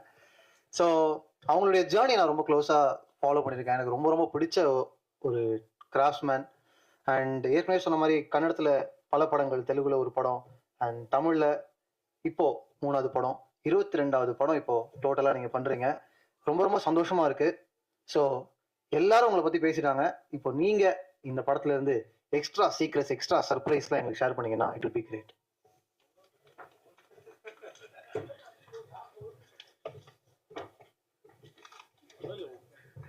அப்பா இதில் நடித்தவங்க, அவர் சிவா மியூசிக் டைரக்டரு, ரொம்ப இசை பிரமாதமாக இருந்ததுங்க. ரொம்ப நல்லா இருந்தது. ஃபுல் படம் பார்த்துருக்கேன். ரொம்ப பிரமாதமாக இருந்தது. அதுவும் அந்த கேரக்டர் இன்ட்ரோவுக்கு ஒரு மியூசிக் போட்டிருக்கீங்க. ரொம்ப அற்புதமான ஒரு தீம் மியூசிக் மாதிரி ரொம்ப பிரமாதமாக போட்டிருக்கீங்க. வெற்றி இந்த மாதிரி கண்டென்ட் படம் தான் யாரோ சொன்னாங்கல்ல, அந்த மாதிரி படம் பண்ணி மிகப்பெரிய ஒரு புது ட்ராக்கில் நீங்கள் நிச்சயமாக இருப்பீங்க. உங்கள் அனைவருக்கும் வாழ்த்துக்கள். ஏன்னா நான் ஏதாவது கோச்சிக்கிட்டிங்கன்னா அப்புறம் நல்லா இருக்காதுன்றது. நன்றி, வணக்கம். முதல்ல எல்லாருக்கும் நன்றி. இவ்வளோ புகழ் நான் எதிர்பார்க்கல. நன்றி. ஓகே, நான் இப்போ ப்ரெஸ்ஸுக்கு நீங்கள் மீடியா எழுதுகிற சில விஷயங்கள் இப்போ எல்லாத்தையும் பொதுவாக பேசுகிற விஷயங்களாகவே இருந்தது. நான் இந்த படத்தை பற்றி சில விஷயங்கள் அது நீங்கள் எழுதணும், அதை பற்றி நீங்கள் பேசணும் அப்படின்றது தான் என்னுடைய பேச்சோட இதாக இருக்க போகுது. ஸோ ஃபார்முலாக இந்த பேச்சை நான் ஆரம்பிக்கிறேன். லக்ஷ்மிகாந்தன் கொலை வழக்கு ஒரு அறிமுகம். 2M cinemas, KV Sabarish, D pictures சார்பில் என்னுடைய தயாள் பத்மநாபன் ப்ரொடக்ஷன்ஸ், நாங்கள் 2 பேரும் சேர்ந்து தயாரிச்சிருக்கிற இந்த படத்தோட ஒரு அறிமுகம். இந்த விழாவுக்கு வந்திருக்கிற ஊடக நண்பர்கள் அனைவரையும் நான் சபரீஷ் சார் சார்பையும் என்னுடைய சார்பிலும் வரவேற்கிறேன். என்னுடைய காஸ்ட் அண்ட் க்ரூ, என்னுடைய சீஃப் கெஸ்ட் அவரையும் வரவேற்க ரொம்ப பெருமகிழ்ச்சி அடைகிறேன். என்னோட ப்ரொடியூசர் இன்னைக்கு ஊரில் இல்லை, மொரிஷியஸில் இன்னொரு படம் ஷூட்டிங் நடந்துன்னு இருக்குது. அதே ஷூட்டிங்கில் ரங்கராஜ் பாண்டியாவும் இருக்கிறாரு. அதனால தான் அவங்க 2 பேரும் இல்லை. ஸோ வேறு வதந்திகள் எதையும் நம்ப வேண்டாம். அதுதான் உண்மை. இப்போ பொதுவாக இது எனக்கு 22வது படம். தமிழில் 3வது படம். ஏற்கனவே கொண்டால் பாவம், மாருதி நகர் போலீஸ் ஸ்டேஷன் ஆன பிறகு இது எனக்கு 3வது படம். இந்த படத்தோட கதையை பற்றி சொல்லணும்னா, நான் சில அவசியப்படுதுன்றதால நானும் என்னுடைய நடிகர்களும் என்னுடைய டெக்னீஷியன்ஸும் சில விஷயங்களை உங்கள்ட்ட இருந்து மறைச்சி வச்சிருக்கோம். அதுக்கான காரணம் இருக்கு. அந்த காரணத்தை நாங்கள் வெற்றி விழாவில் சொல்லுவோம். ஓகேங்களா? ஸோ அது என்ன காரணம், என்ன விஷயத்தை நாங்கள் மறைச்சிருக்கிறோன்றதை நாங்கள் அப்புறம் சொல்லுவோம். அதே மாதிரி லக்ஷ்மிகாந்தன் கொலை வழக்குன்னு நான் டைட்டில் அனௌன்ஸ் பண்ண உடனே ரேகா ப்ரெஸ் நோட் எழுத ஆரம்பித்த உடனே அவங்களே நிறையா இது மாதிரி உண்மை சம்பவத்தை அடிப்படை அப்படி இப்படின்னு சொல்லி நிறைய எழுதின பிறகு ரேகாவிட்ட கூப்பிட்டோம். ரேகா, நான் ஏன் தெரியுங்களா உங்களோட ரைட்டிங்கில் நான் கரெக்ட் பண்ணல, உங்களுக்கு ஒரு பர்செப்ஷன் கிடைச்சுன்னா லக்ஷ்மிகாந்தன் கொலை வழக்கினோடனே பாகவதர் அது ஒரு கொலை அப்படின்னு உங்களுக்கு ஒன்று வந்துச்சுல, எல்லாருக்கும் அப்படி வரட்டும். ஓகே, எல்லாரும் அப்படியே நினைச்சுன்னு வரட்டும். பட் அங்கே இன்னொரு பேக்கேஜ் இருக்கட்டும், அதுக்கு கான்ட்ராஸ்டாக ஒரு பேக்கேஜ் இருக்கட்டும். அந்த பேக்கேஜை அவங்க என்ஜாய் பண்ணட்டும். அதனால தான் நான் மொதல் ப்ரெஸ் மீட்டில் அதை ஆன பிறகு தான் நான் செகண்ட் ப்ரெஸ் நோட்டில் இருந்தால் ரேகாட்ட சொன்னேன், இனிமேட்டு யாருக்கிட்டையும் அதை சொல்லாதீங்க, அது இது வந்து உண்மை சம்பவத்தை அடிப்படையாக வச்சது, அந்த காலத்தில் பரபரப்பை ஏற்படுத்திய விஷயம்லாம் சொல்லாதீங்க, இது வந்து ஒரு உண்மை சம்பவத்தை அடிப்படையாக வச்ச ஒரு விஷயம்தான். நீ பேசி முடிச்சிருக்க, பேசி முடிங்க. ஓகே, ஸோ உண்மை சம்பவத்தை அடிப்படையாக வச்சது தான். என்னன்னா ஒரு கதையா ஒரு ஒரு ஒரு ஒரு கதைக்குள்ள பாத்தீங்கன்னா ஒரு தூக்கு தண்டனை கைதி 3:15 மணிலேருந்து 5:15 மணிக்குள்ள அவனுக்கு நடக்க போற அந்த ப்ரொசீஜர், அந்த ப்ராசஸ், அவனை தூக்கிலிட போறாங்க. அந்த 2 மணி நேரத்துல 1972 நடக்கிற கதை. 72 அக்டோபர் 17 எம்ஜிஆர் ஏடிஎம்கே அந்த கட்சியை ஆரம்பிச்ச அன்னைக்கு நடக்கிற ஒரு கதையா ரெஃபரன்ஸா வச்சுக்கிட்டாரு. அது எதுக்குன்றது இங்க படம் பாக்குறப்ப தெரியும். அதுல இருந்தும் ஒரு 3 வருஷத்துக்கு முன்னாடி 69 இருந்து அவனுடைய கதையை வந்து அந்த 2 மணி நேரம் கேப்ல அவனுடைய கதையை சொல்லிட்டு போற ஒரு டிராவல் தான், ஒரு நான் லீனியர் படம் தான் இது. இதுல வந்து ரொம்ப கோரான விஷயம் வந்து ஒரு political drama, political crime drama. 5 பேர் உட்கார்ந்து பேசுறப்ப, இப்போ ஒரு சிறுமி பாலியல் பலாத்காரம் ஆயிருக்கிற ஒரு விஷயத்த ஒரு 5 பேர் நம்ம டிஸ்கஸ் பண்றப்ப 5 பேரும் அவன் கையில கிடைச்ச சாவடிக்கணும்டா, ஒரு குழந்தைய போயிட்டு அப்படின்னு ஒரு பார்வை தான் பொதுவா வரும். எனக்கு ஒரு 15 வருஷத்துக்கு முன்னாடி இருந்து எப்பவுமே என்ன தோணும் அப்படின்னா, ஒரு ரோட்ல வந்து ஒருத்தன் வந்து ஒரு 5 ரவுடிங்க சேர்ந்து ஒருத்தனை கொல்றாங்க அப்படின்றப்ப அந்த 5 பேர் மேல எனக்கு கோவம் வராமலே இருந்துச்சு. ஒரு 15 வருஷத்துக்கு முன்னால இருந்து இந்த விஷயங்கள் வந்தது. என்னன்னா, நான் எப்பவுமே கடவுள்கிட்ட என்ன எப்படி யோசிப்பேன் அப்படின்னா, எல்லாருக்கும் நல்ல புத்தியை கொடுக்குறல்ல, ரோட்ல ஒருத்தரும் கொலை பண்ண கூடாதுன்ற மனநிலை கொடுக்குற அதே கடவுள் தான் 5 பேருக்கு அவனுக்கு அப்படி ஒரு குரூரமான மனநிலை எப்படி, அந்த வியாதியை ஏன் கொடுத்த, அந்த மென்டல் ஹெல்த்தை ஏன் அவனுக்கு கொடுத்தன்னு அவன் மேல எனக்கு பாவமா தான் தோணும். எனக்கு அவன் மேல கோபமே வராது. இது ஒரு 15 வருஷமா எனக்கு ஒரு மெச்சூரிட்டி வந்த பிறகு எனக்கு வந்த ஒரு தாட் ப்ராசஸ். எந்த குற்றவாளியின் மேலேயும் எனக்கு கோபம் வராது. அதுக்காக நான் அந்த குற்றத்தை சப்போர்ட் பண்றதா அர்த்தம் இல்லை. அவன் பண்ண சரின்ற ஆர்குமெண்ட் கிடையாது. பட் எனக்கு எப்பவுமே எனக்கு ஒரு நல்ல மனநிலை கொடுக்கிற ஒரு பொண்ணு நடந்து போறப்ப அவளை வந்து அசிங்கமா பார்க்க கூடாதுன்ற நல்ல எண்ணத்தை எனக்கு கொடுக்கறல்ல, ஏன் இன்னொருத்தனுக்கு அந்த நல்ல எண்ணத்தை கொடுக்க மாட்டேற, ஏன் அவனுக்கு அந்த பேட் மென்டல் ஹெல்த்தை கொடுக்குற அப்படின்ற பார்வை வந்து எனக்கு எப்பவுமே உண்டு. சோ இந்த படத்துலயும் ஒரு குற்றவாளி ஏன் அந்த குற்றவாளியான அவனை நம்ம பார்க்கிற பார்வை இருக்குல்ல, ஒரு மரண தண்டனைன்றது வந்து என்னால தண்டனையா பார்க்க முடியல. மரண தண்டனைன்றது வந்து என்னால வந்து ஒரு கொலையாதான் பார்க்க முடியுது. அது நீங்க வந்து நம்ம ஆர்குமெண்டா பேசுறதா இருந்தா நான் என்னுடைய ஆர்குமெண்ட்ஸ் என்னென்ன இருக்கோ அதை அந்த படத்துல வச்சிருக்கேன். ஆனால் மரண தண்டனை தவறு, இது வந்து ஒழிக்கப்பட வேண்டும், இப்படி எந்தவித நீதியோ போதனையோ அதை நான் திணிக்கல. அதர் சைட்ல மரண தண்டனை ஏன் வேணும்ன்றதையும் வச்சிருக்கேன். இப்ப என் கூட இப்ப 2 பேர் பேசுறப்போ ஒரு கான்வர்சேஷன் வரும் இல்லையா, அந்த கான்வர்சேஷனையும் வச்சிருக்கேன் அதர் சைட்ல. அதே மாதிரி படத்தோட எண்டில் கன்க்ளூட் பண்றப்ப கூட ஒரு விஷயத்த ரொம்ப கிளியரா சொல்லியிருக்கேன். என்னன்னா, இது மரண தண்டனை வேண்டுமா வேண்டாமா அப்படின்றதுக்கான படம் தானே தவிர எதையுமே நியாயப்படுத்துற படம் கிடையாது. எண்டுல வேணுமா வேணாமான்றதை நீங்க சொல்ல குரல் தான் அதுக்கு மாற்றத்துக்கான ஒரு வழின்ற மாதிரி ஒரு விஷயத்த சொல்லி படத்தை முடிச்சிருக்கேன். இதுல அழகான ஒரு காதல் கதை இருக்கு, நல்ல ஒரு அம்மா சென்டிமெண்ட் இருக்கு.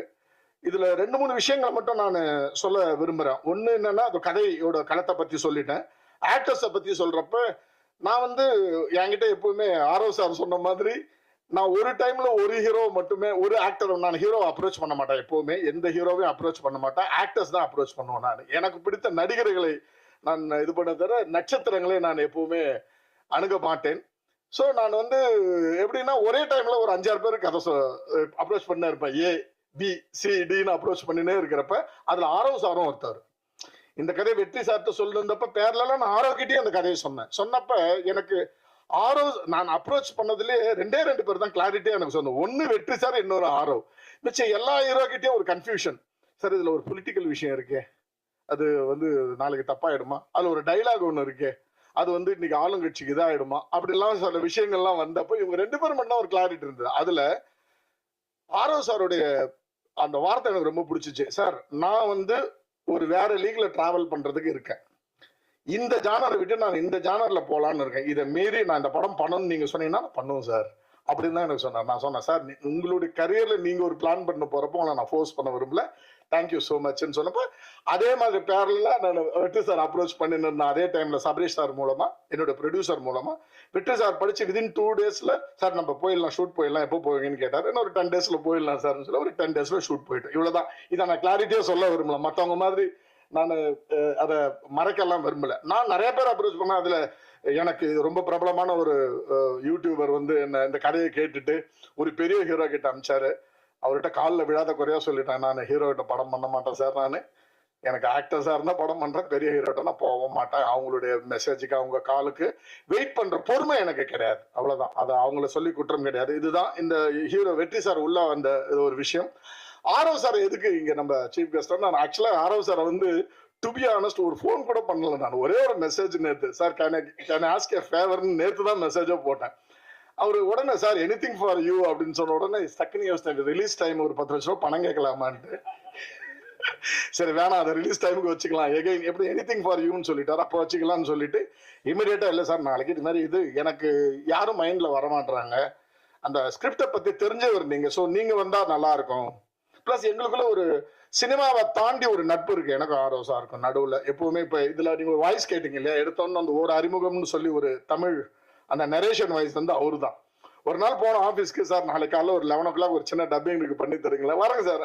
நான் கார் எடுத்துன்னு போனேன், டிரைவ் பண்ணா வந்தாரு, டப்பிங் பண்ணி கொடுத்தாரு, திரும்ப டிராப் பண்ண ஆஃபீஸ்ல டிராப் பண்ணிட்டோம். ஸோ அவரு ஒரு ட்ரீமோட இருக்கிற ஒரு நல்ல தோழரா எனக்கு ஆயிட்டாரு. சினிமாவில் ரொம்ப ரொம்ப நாட்களுக்கு பிறகு என்னோட பையன் அங்க இருக்கிறான், ரொம்ப கிளியர். நான் சினிமாவில் வந்து ரொம்ப ரொம்ப சூசி. இப்ப இருக்கிறதுல இப்ப பன்னீர்செல்வம் சார், கவிதா பாரதி, சுப்பிரமணிய சிவா, இது மாதிரி ரொம்ப ரொம்ப ரொம்ப தேர்ந்தெடுத்து ஃப்ரெண்ட்ஷிப் வச்சுப்பேன், நிறைய பேர் சேர்க்க மாட்டேன். ஸோ அந்த விஷயத்துல ஆரவ் சார் தான் இதுக்கு சீஃப் கெஸ்டா வந்தா நல்லா இருக்குன்னு தோணுச்சு, அதுக்காக தான் உங்களை கூப்பிட்டேன். நன்றி சார், தேங்க்யூ ஸோ மச். அடுத்து டெக்னீஷியன்ஸை பத்தி பேசணும்னா, நான் கவிதா பாரதி சார் ஏற்கனவே சொல்லிட்டாரு எப்படி இந்த அவரு இந்த ஸ்கிரிப்டுக்குள்ள வந்தாரு அப்படின்னு சொல்லிட்டாரு. நான் வந்து ஒரு ஒரு ஒரு ஒரு ஒரு வருஷன் என்கிட்ட இருந்தது, அதை விட்டு கொடுத்துட்டு இதை வந்து வேற மாதிரி. அதே மாதிரி பேர் போடுறப்ப திரைக்கதை வசனம் அப்படின்னு போடுறப்ப அவரு பேரை ஃபர்ஸ்ட் போட்டு என்னங்க சார் அப்படின்னாரு. சார் அதெல்லாம் கிடையாது சார், இதுல வந்து இது வந்து நல்லா இருந்தது, பட் இதுக்கு வந்து ஒரு ஆக்சுவல் எல்லாமே என்கிட்ட இருந்தது, தக்காளி வெங்காயம் கடுகு எண்ணெய் எல்லாமே என்கிட்ட இருந்தது. பட் அதை அழகா நீங்க ஒரு அதுக்கு வந்து ஒரு ஒரு ஒரு ஒரு ஒரு ருசி கொடுத்தது நீங்க தான் சார், ஆனால் உங்க பேர் தான் ஃபர்ஸ்ட் இருக்கணும். பிளஸ் இதுல நிறைய பொலிட்டிக்கல் விஷயங்கள் இருந்துச்சு, அதை அழகா எழுதினார். அந்த ஒரு இடத்துல ரொம்ப தைரியமா நான் சார் இது எப்படி சொல்ல போறேன்னு தெரியல, ஆனா நீங்க எழுதணும் சார்ன்னு சொல்லிட்டு நான் ரொம்பவும் குழப்பமா ஒரு விஷயத்த சொன்னதுனால எழுதினாரு. என்னன்னா, வெற்றி சார் வந்து ஒரு இடத்துல கேட்பாரு, டேய் என்ன இப்படி திருடனா தெரியுறியா, ஃப்ரெண்டு கிட்ட கேட்பாரு, நீங்க இப்படி திருடன் ஆயிட்டியாடா, நாளைக்கு உன் பையனும் திருடன் ஆயிட்டா உனக்கு வெக்கமா இருக்காதா, உனக்கு அசிங்கமா இருக்காதா அப்படின்னு வெற்றி சார் கேட்பாரு. அதுக்கு அந்த கேரக்டர் பதில் சொல்லணும். ஒரு அரசியல்வாதியோட பையன் அரசியல்வாதியா ஆகிறப்ப வராத வெக்கம், ஒரு திருடனோட பையன் திருடன் ஆகிறப்ப ஏண்டா வரணும்னு கேட்பாரு. இந்த டைலாக நான் வந்து ரொம்ப குழப்பமா இப்படி பண்ண அப்படின்னு அவர் ரொம்ப சிம்பிளா அதை எழுதுவாரு. அது ப்ராபபிலி நான் கன்னடத்துக்கு போனதால எனக்கு அந்த தமிழ் இது அதிகமா வரல, சுருக்கமா எழுத வரல. அந்த மாதிரி உதவிகள் எனக்கு கவிதா பாரதி சார் நிறைய கிடைச்சது. நன்றி சார், தேங்க்யூ ஸோ மச்.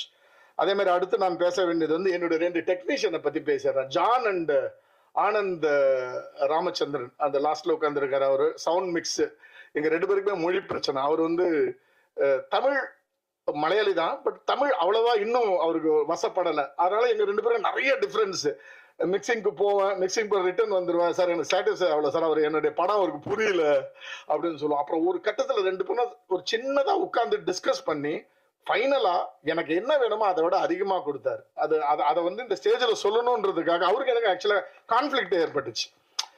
ஆக்சுவலா ப்ரொடியூசர் என்ன ஃபோன் பண்ணி, சார் உங்களுக்கு வேணானா விட்டுருங்க சார் அப்படின்னுவாரு. இல்ல வேணான்னு எப்படிங்க சொல்ல முடியும், 10 படம் பண்ண ஒரு டெக்னீஷியன், என் படம் அவருக்கு புரியல அது மட்டும் நான் சொல்றேன், ஆனா அது ரொம்ப கஷ்டப்பட்டு புரிஞ்சுக்கிட்டார். அதே மாதிரி ஜானை பத்தி ஒரு விஷயம் சொல்லணும். என்னன்னா, ஒரு ஒரு ஒரு பேட்டர்ன்ல அவரும் பன்னீர்செல்வம் சாரும் உட்கார்ந்து முடிச்சுட்டாங்க, கலர் கரெக்ஷன் பண்ணி முடிச்சிட்டாங்க. ஜான் வந்து தங்கலான் படத்தோட கலரிஸ்ட். ஸோ அந்த இப்ப என்னுடைய படம் முடிச்ச பிறகு ரொம்ப பயங்கர சந்தோஷமா இருக்கும் இல்லையா ஒரு கலரிஸ்டுக்கு, என் படம் வந்து பாருங்க அப்படின்ட்டு. ஸோ அவரும் பன்னீர்செல்வம் சார் என்னை கூப்பிட்டப்ப நான் அப்படியே வெளில வந்துட்டு இது என் படம் கிடையாதுன்னு சொல்லிட்டேன். கலர்ல நான் சொல்றேன் இது என் படம் கிடையாது, நீங்க ஏதோ ஒரு யோசித்து பண்றீங்கல்ல, அது கிடையாதுங்க இந்த படம். டோட்டல் ஒரு 25 நாள் ஒர்க் அது. ஐ செட் டோட்டலி ஜீரோன்றேன். இது இல்ல சார், நம்ம எடுத்தது இது கிடையாது, என் மைண்ட்ல இருக்கிற விஷுவல் இது கிடையாது. Again they worked for 15 days. வேற ஒரு கலரை கொண்டு வராங்க. ஸோ இவங்க இந்த விஷயங்கள் எல்லாம் ஸ்டேஜில் பேசணுன்றதுக்காக தான் உங்களை நான் கூப்பிட்டது. ஸோ எனக்கு வேண்டியதை கொடுத்த இந்த டெக்னீஷியன் அவங்க 2 பேருக்கும் என்னுடைய ஸ்பெஷல் தேங்க்ஸ். பயங்கர டார்ச்சராக ஃபீல் பண்ணிருப்பீங்க அப்போ. அடுத்தது நான் பேச வேண்டியது வந்து ஜான் பேசினேன் தர்புகா சிவா. ஓகே, நான் முத போயிட்டு இந்த விஷயத்த நான் தர்புகா சிவா கிட்ட இந்த மாதிரி படம் பண்ண போறோம் அப்படின்னு சொன்ன உடனே அதே அவர் சொன்ன மாதிரி இந்த சாங்கை எப்படி வைரல் பண்ணலாம், லிரிக்ல என்ன கொண்டு வரலாம், ஜிங்கினுக்கா சிக்கா அது மாதிரி எல்லாம் கொண்டு வரலாமா, இப்படி எல்லாம் எந்த பேச்சுமே வரல. நான் சொன்னேன் சார் ஒரு டூயட் இருக்கு, அது வந்து பாரதியார் பாடல். ஒரு அம்மா சாங் இருக்கு, அது பாரதிதாசன் பாடல். இன்னொரு சாங் ஒரு நம்ம இந்த படத்தோட தீமை பத்தி பேச போறோம், தூக்கு தண்டனை பத்தி பேச போறோம். அது வந்து நான் அறிவு கிட்ட எழுத வைக்கலாம் சார் அப்படின்னு சொல்லிட்டு நாங்க 2 பேருமே கொஞ்சம் அறிவு கிட்டத்தனமா யோசித்தோம். அது நடக்கவே இல்லை. அவரு கம்யூனிகேஷன்ல வரல. அது ஒரு இன்னொரு கதை. அது இன்னொரு ஸ்டேஜ்ல அது யாரோ சொன்னாங்க கான்ட்ரவர்ஷியலா என்ன பேசினா நல்லா வைரல் ஆகும் சார்ன்ட்டு. வேணாம், அது இல்லை, அது நடக்கல. அது நடக்காதப்ப நான் என்ன பண்ணேன், ஒரு நாள் உட்காந்து நானே ஒரு லிரிக் ஒன்று எழுதி ஸோ இது மாதிரி ஒரு பேட்டர்ல ட்ரை பண்ணலாமான்னு சொல்லி ஒரு தீம் சாங்கும் பண்ணியிருக்கோம். மொத்தம் 3 சாங்.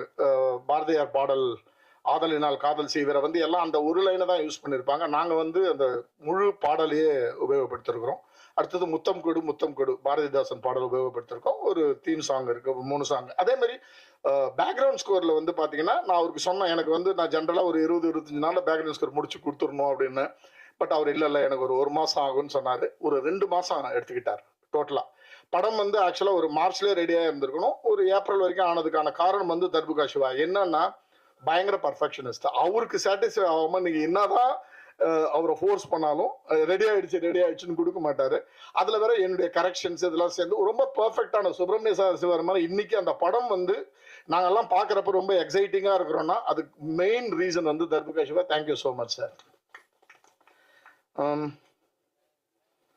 அடுத்தது என்னுடைய எடிட்டர் பூபதி. இப்போ நம்ம கியூப் ஓனர் ஜெயேந்திரா சாருடைய படம் அவர் பண்ணின்னு அது ஏற்கனவே அஸ்திரம்னு ஒரு படம் பண்ணாரு. இவரை நான் சூஸ் பண்ணது வித்தின் 5 minutesல சூஸ் பண்ணேன். ஆக்சுவலா எப்படின்னா ஷான்னு சொல்லி பொம்மை நாயகி டைரக்டர்கிட்ட பேசினிருந்தேன். அது பேசுனப்ப இது மாதிரி நான் அஸ்திரன் ஒரு படம் பார்த்தேங்க, செம்மையா இருந்துச்சு எடிட்டிங்கு, அந்த பையன் கிடைச்சா நான் கூட ஒர்க் பண்ணேன். ஆமாங்க என் ஃப்ரெண்டு தாங்க, அது ஒரு பூபதி எங்க இருக்கீங்க அப்படின்னு கூப்பிட்டாரு. வந்தாரு, அவர் எடிட்டர் ஆயிட்டார்.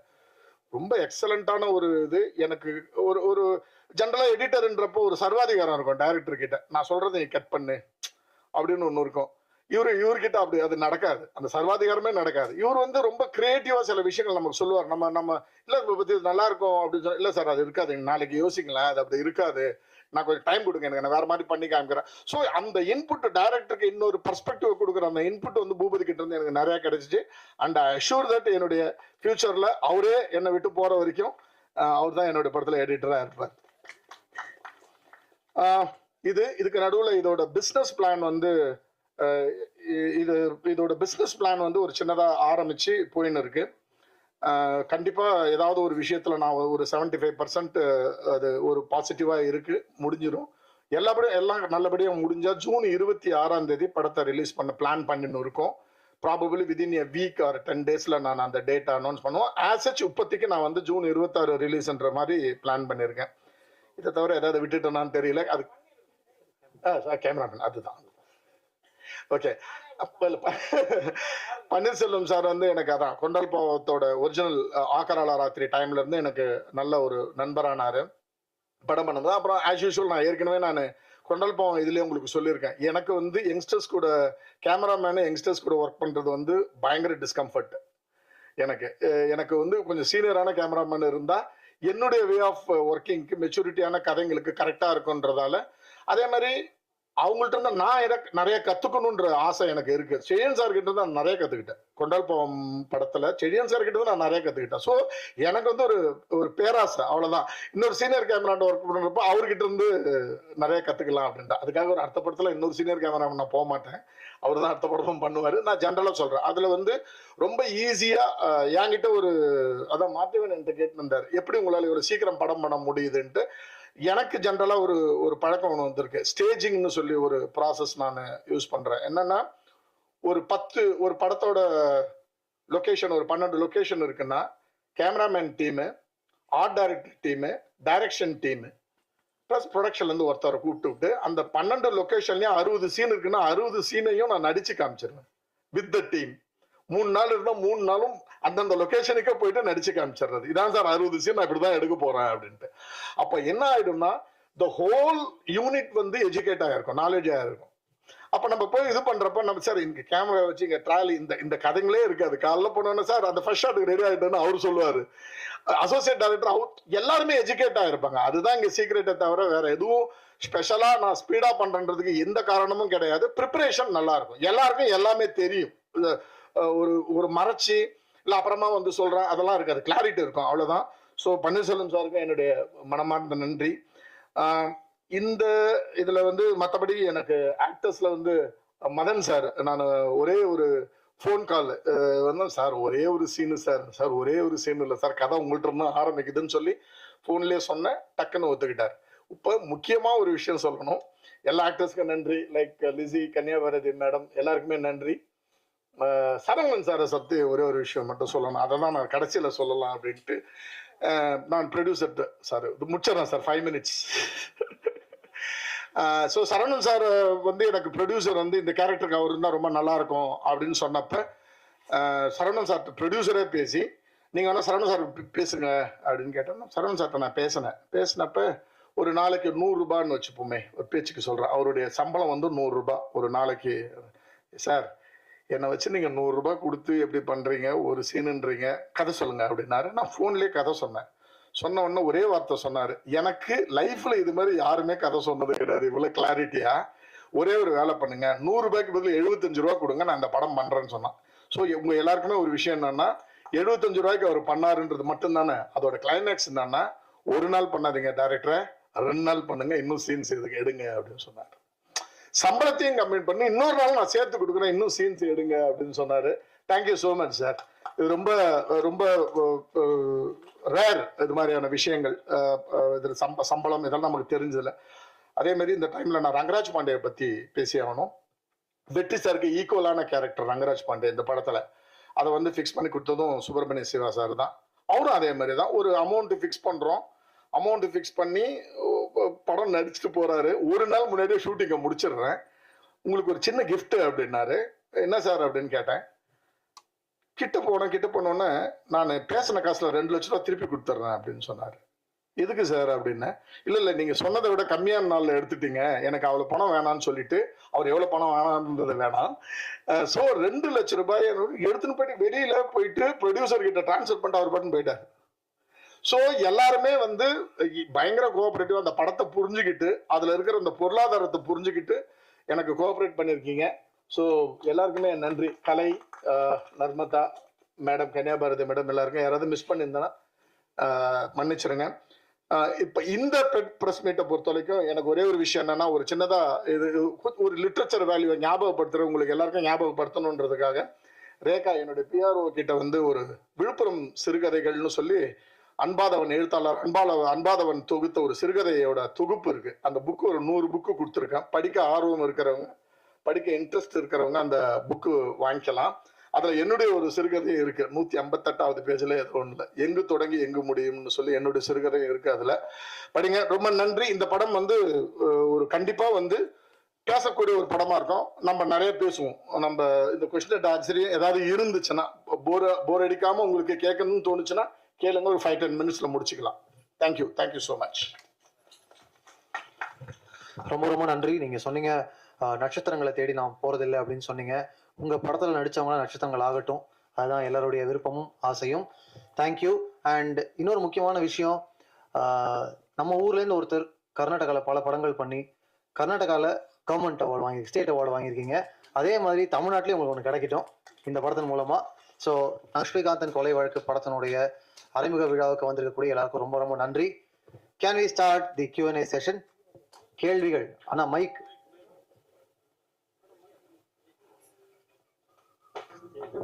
முதல் கேள்வி.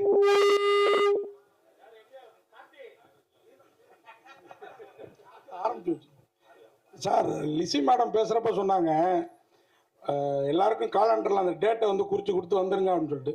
உங்களோட ப்ரொடியூசரு நீங்கள் ஒருத்தர் பெரிய நடிகர் ஆக்கியிருக்கீங்க, அவங்க 2 பேருக்கும் அந்த டேட்டை குறிக்க மறந்துட்டீங்களா? இல்லை அப்படிப்பட்டவரை போஸ்டரில் இவ்வளோ பெருசு போட்டிருக்கீங்க, இங்கே வரமாட்டாருன்னு தெரிஞ்சு அந்த 2 லட்சம் ரிட்டர்ன் கொடுத்ததுனால போஸ்டரில் போட்டிருக்கீங்களா? இங்கே ஒரே நிமிஷம் மைக்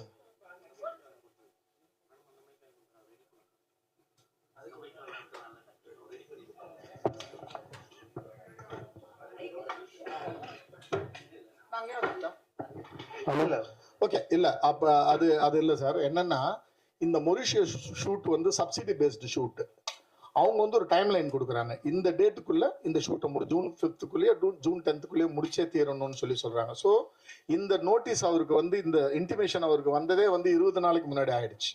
ஸோ அதனால அவர் வந்து இந்த ப்ரெஸ் மீட்லாம் அரேஞ்ச் ஆகிறதுக்கு முன்னாடியே மொரிஷியஸ் டிராவல் ஆயிட்டார். இன்ஃபேக்ட் நான் 30ஆம் தேதி ரேகாவுக்கு தெரியும், 30ஆம் தேதி இதை பண்ணலாம் ரங்கராஜ் பாண்டே கிளம்புறதுக்கு முன்னாடி அப்படின்னு யோசித்தோம். நாங்கள் பிஆர் யுவராஜ் கிட்ட கூட பேசணும். பட் அவருடைய ஸ்லாட்டாக இருந்ததால எங்களுக்கு அது புக் பண்ணி வந்தால் எங்களுக்கு கிடைக்கல. அதோட 2 லட்சத்துக்கெல்லாம் ஒரு முகம் கிடையாது, அந்த இடத்துல இருக்க வேண்டிய முகம் அது. உங்களுக்கு வந்து அவர் ஒரு அரசியல் பேசுறப்போ ஒரு சில அரசியல் அவர் பேசுவார்ல, ரங்கராஜ் பாண்டே பேசுவார்ல, அரசாங்கத்துக்கு சார்பாக ஒரு அரசியல் பேசுவார் இல்லைங்களா, அந்த கேரக்டரா இருக்கார் படத்துல. அவர் ஒரு மெயின் கேரக்டர் அவர். அப்ப அவர் பேசுறப்ப வர கோபம் வந்து உங்களுக்கு வரணும்ன்றதுக்காக தான் அவரே கேஸ் பண்ணது. இல்ல கண்டிப்பா 15ஆம் தேதி வருவாரு, உங்களுக்கு நிறைய கண்டென்ட் கொடுப்பாரு. சார் டைரக்டர் சார், இந்த லட்சுமிகாந்தன் கொலை வழக்கு வந்து ரொம்ப ஃபேமஸான ஒரு, அது நீங்க ட்விஸ்ட் பண்றதுக்காக அதை வச்சிங்களா, அது ஃபேமஸான அந்த டைட்டிலுங்கிறதுக்காக வச்சிங்களா? இல்லை ஒரு விஷயம் ஆடியன்ஸ் வந்து அந்த கதை தான்ட்டு வந்து அது இல்லைன்ட்டு டைவர்ட் ஆகிறதுக்கு சான்சஸ் இருக்கா? இல்லை சார், இப்போ சிறை அப்படின்னு ஒரு படம் நம்ம சக்தி சார், ஆர்சி சக்தி சார் இருந்தது, அதே திரும்ப சிறைன்னு வந்துச்சு, இப்போ ரீசெண்டாக வந்துச்சு. ஒரு ஒரு ஒரு ஒரு ஆடியன்ஸ் வந்து ஒரு படத்தை அப்ரோச் பண்ணுறப்ப, நான் பார்க்கணும்னு டிசைட் பண்ணுறப்ப ஒரு டைட்டில் ரொம்ப முக்கியமாகுது, ஒரு இன்வைட்டிங்கான ஒரு விஷயமாகுது. எனக்கு வந்து பரபரப்புக்காகலாம் நான் வைக்கல, எனக்கு வந்து இந்த படத்துக்கு லட்சுமிகாந்தன் கொலைக்கு வந்து ரொம்ப ரொம்ப ஆப்டான டைட்டில்.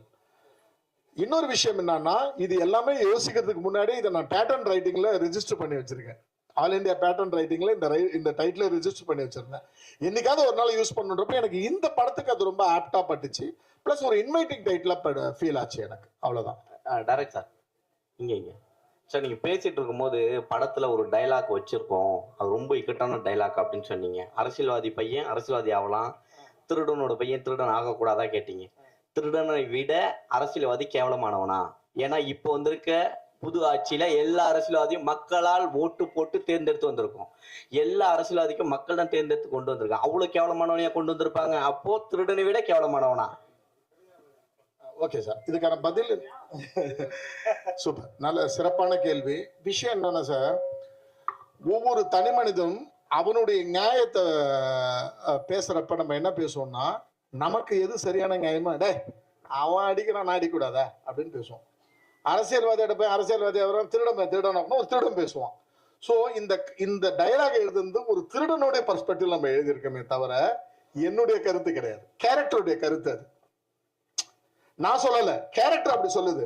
அந்த கேரக்டர் வந்து என்ன ஃபீல் பண்ணு, ஒரு அரசியல்வாதி ஆகிறப்ப திருடன் ஆகக்கூடாதா அப்படின்னு அந்த கேரக்டர் பேசுது. ஸோ எப்பவுமே ஒரு எழுத்தாளனுக்கு முக்கியமான விஷயம் என்னன்னா சார், நான் இந்த விஷயத்த சொல்லிட்டு அது என்னுடைய பர்ஸ்பெக்டிவ் ஆயிடுமோன்றது பயம் இருக்கக்கூடாது. கேரக்டர் என்ன பேசணுமோ அதை பேசணும். ஸோ இதுல மாறன் தான் அந்த கேரக்டர். ஸோ மாறன் வந்து எந்த கட்டத்துல இருப்பாருன்னா, இவனை எப்படியாவது சார், இவனா அறிவுமதின்ற கேரக்டரை எப்படின்னா கன்வின்ஸ் பண்ணி இவனை திருடனா ஆக்கணுன்ற ஒரு கட்டாயத்துல இருப்பார் அவரு. இவன் வந்து அவன் லாக் ஆயிருப்பான் ஆல்ரெடி.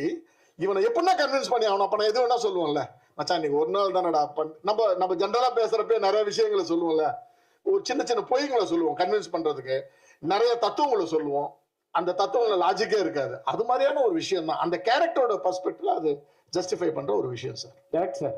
நீங்க ஸ்டேஜில் சொன்னீங்க கான்ட்ரவர்சி வேண்டாம், கான்ட்ரவர்சி பேசினா தப்பாயிடும்ட்டு. ஆனால் நீங்கள் எடுக்கிற படம் எல்லாமே கான்ட்ரவர்சியோட டைட்டிலோட தான் வருது. எதனால மக்களை வந்து என்ன பண்ண போறீங்க? எதை பத்தி சொல்லுங்க, எந்த இதுல கான்ட்ரவர்சி சொல்லுங்க. டைட்டிலும் சரி, படத்துல வந்து நீங்க உள்ள டைலாக்கும் சரி, நீங்க பாத்தீங்கன்னா பேனர்ல வந்து புரட்சித்தலைவர் எம்ஜிஆரோட புதிய கட்சி அமைப்புன்னு போட்டு பண்ணிருக்கீங்க. அதுதான் கேட்கிறேன். அதான் ஒரு விஷயம், இதுல கான்ட்ரவர்சின்ற விஷயமே கிடையாது. ஒரு அதான் என்னன்னா காலத்தோட குறியீடுன்னு ஒன்று இருக்கு இல்லைங்களா? என்னைக்கு இது நடந்துச்சு அப்படின்னா அக்டோபர் 17 சார். அது ஏடிஎம்கே ஆரம்பிச்சது சார். அக்டோபர் 17 1972. ஸோ ஒருத்தவனை தூக்கில் போடுறாங்க. எனக்கு வந்து அந்த தூக்கில் போடுறப்ப அந்த தூக்கில் போடுறதுக்கு பேரலா ஒரு ரேடியோ நியூஸ் வேணும். ரேடியோ நியூஸ் சொல்றப்ப நான் தமிழ்நாட்டில் வந்து அக்டோபர்ல நடந்த 72 அக்டோபர்ல நடந்த முக்கியமான நிகழ்வு என்னன்றப்ப எம்ஜிஆர் கட்சி ஆரம்பிச்சாரு. அதுக்கு முன்னாடி கலைஞர் வந்து 15ஆம் தேதியோ 14ஆம் நாளோ எக்ஸ்பெல் பண்ணாங்கன்ற விஷயம் இருக்கு இல்லைங்களா? அது வரும். அதன் பிறகு எனக்கு அடுத்தது கிடைச்ச நியூஸ் என்னன்னா, மெக்சிகோல ஒரு ட்ரெயின் ஆக்சிடென்ட் ஒன்று ஆயிருக்கு. அதுல 272 பேர் செத்து போயிருக்காங்க. அன்னைக்கு அந்த அக்டோபர் 17 செத்து போயிருக்காங்க. 16ஆம் தேதி ஆக்சிடென்ட் ஆயிருக்கு, 17ஆம் தேதி. ஸோ எல்லாமே வந்து ஒரு நியூஸா படிக்கிறப்ப ஓகே இந்த நாள்ல இந்த விஷயம் நடந்துச்சுன்றது பதிய வைக்கிறதுக்காக எடுத்துக்கிட்டு ஒரு ஒரு ஒரு குறியீடு, அவ்வளவுதான் சார். நாள் குறியீடு சார். தயாள் சார், அதே மாதிரி படத்துல டக்கு புக்குன்னு தர்புகா சிவா பாட்டுலாம் போடல, நான் அப்படி கேட்கல அப்படிலாம் சொன்னீங்க. நான் ஒரு சீன்லயே இந்த ட்ரெய்லர் மாதிரி காட்டினதுல எங்களை உட்கார வச்சுட்டீங்க. அந்த விஷயத்துல நீங்க எல்லா படத்துலயுமே கரெக்டா அந்த பெட்ரூம் அந்த சம்பந்தப்பட்ட விஷயங்களை ரொம்ப அழகா எடுப்பீங்க.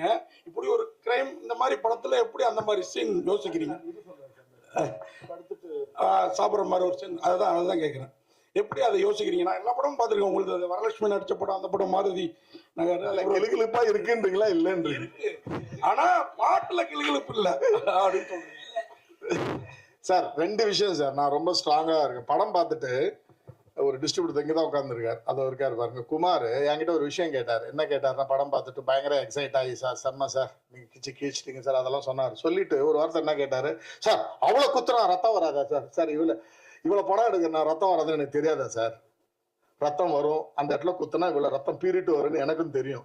என் படத்தில் நான் ரத்தம் காமிக்க மாட்டேன். ஸோ எல்லாத்துக்கும் நான் ஒரு அளவுகோல் வச்சிருக்கேன், ஸ்கேல் வச்சிருக்கேன். செக்ஸ் இவ்வளோ தான் காமிக்கணும், வயலன்ஸ் இவ்வளோ தான் காமிக்கணும். ஆக்சுவலாக பார்த்தீங்கன்னா கத்தியால குத்திருப்பாரு. இவரே வந்து கேட்டாரு, சார் கையில ஏதாவது ஒண்ணுமே வேணாம் சார், இதெல்லாம் என்ன நீங்க குத்துனீங்கன்னு மக்களுக்கு கம்மியா இருக்கும். என் படத்துல எனக்கு வேணாம். எனக்கு சென்சார் ஆஃபீஸர்ஸ் எப்பவுமே ஒரு சப்போர்ட் இருக்கும் சார். அவங்க படம் பார்த்துட்டு சொல்லுவாங்க, ஏங்க உங்களுக்கு ஆக்சுவலாக இதெல்லாம் கட் பண்ணணும், ஆனால் எனக்கு கட் பண்ண, ஏன்னா நீங்க சொல்ல வர விஷயம் கரெக்டா இருக்கு அப்படின்னு சொல்லுவாங்க.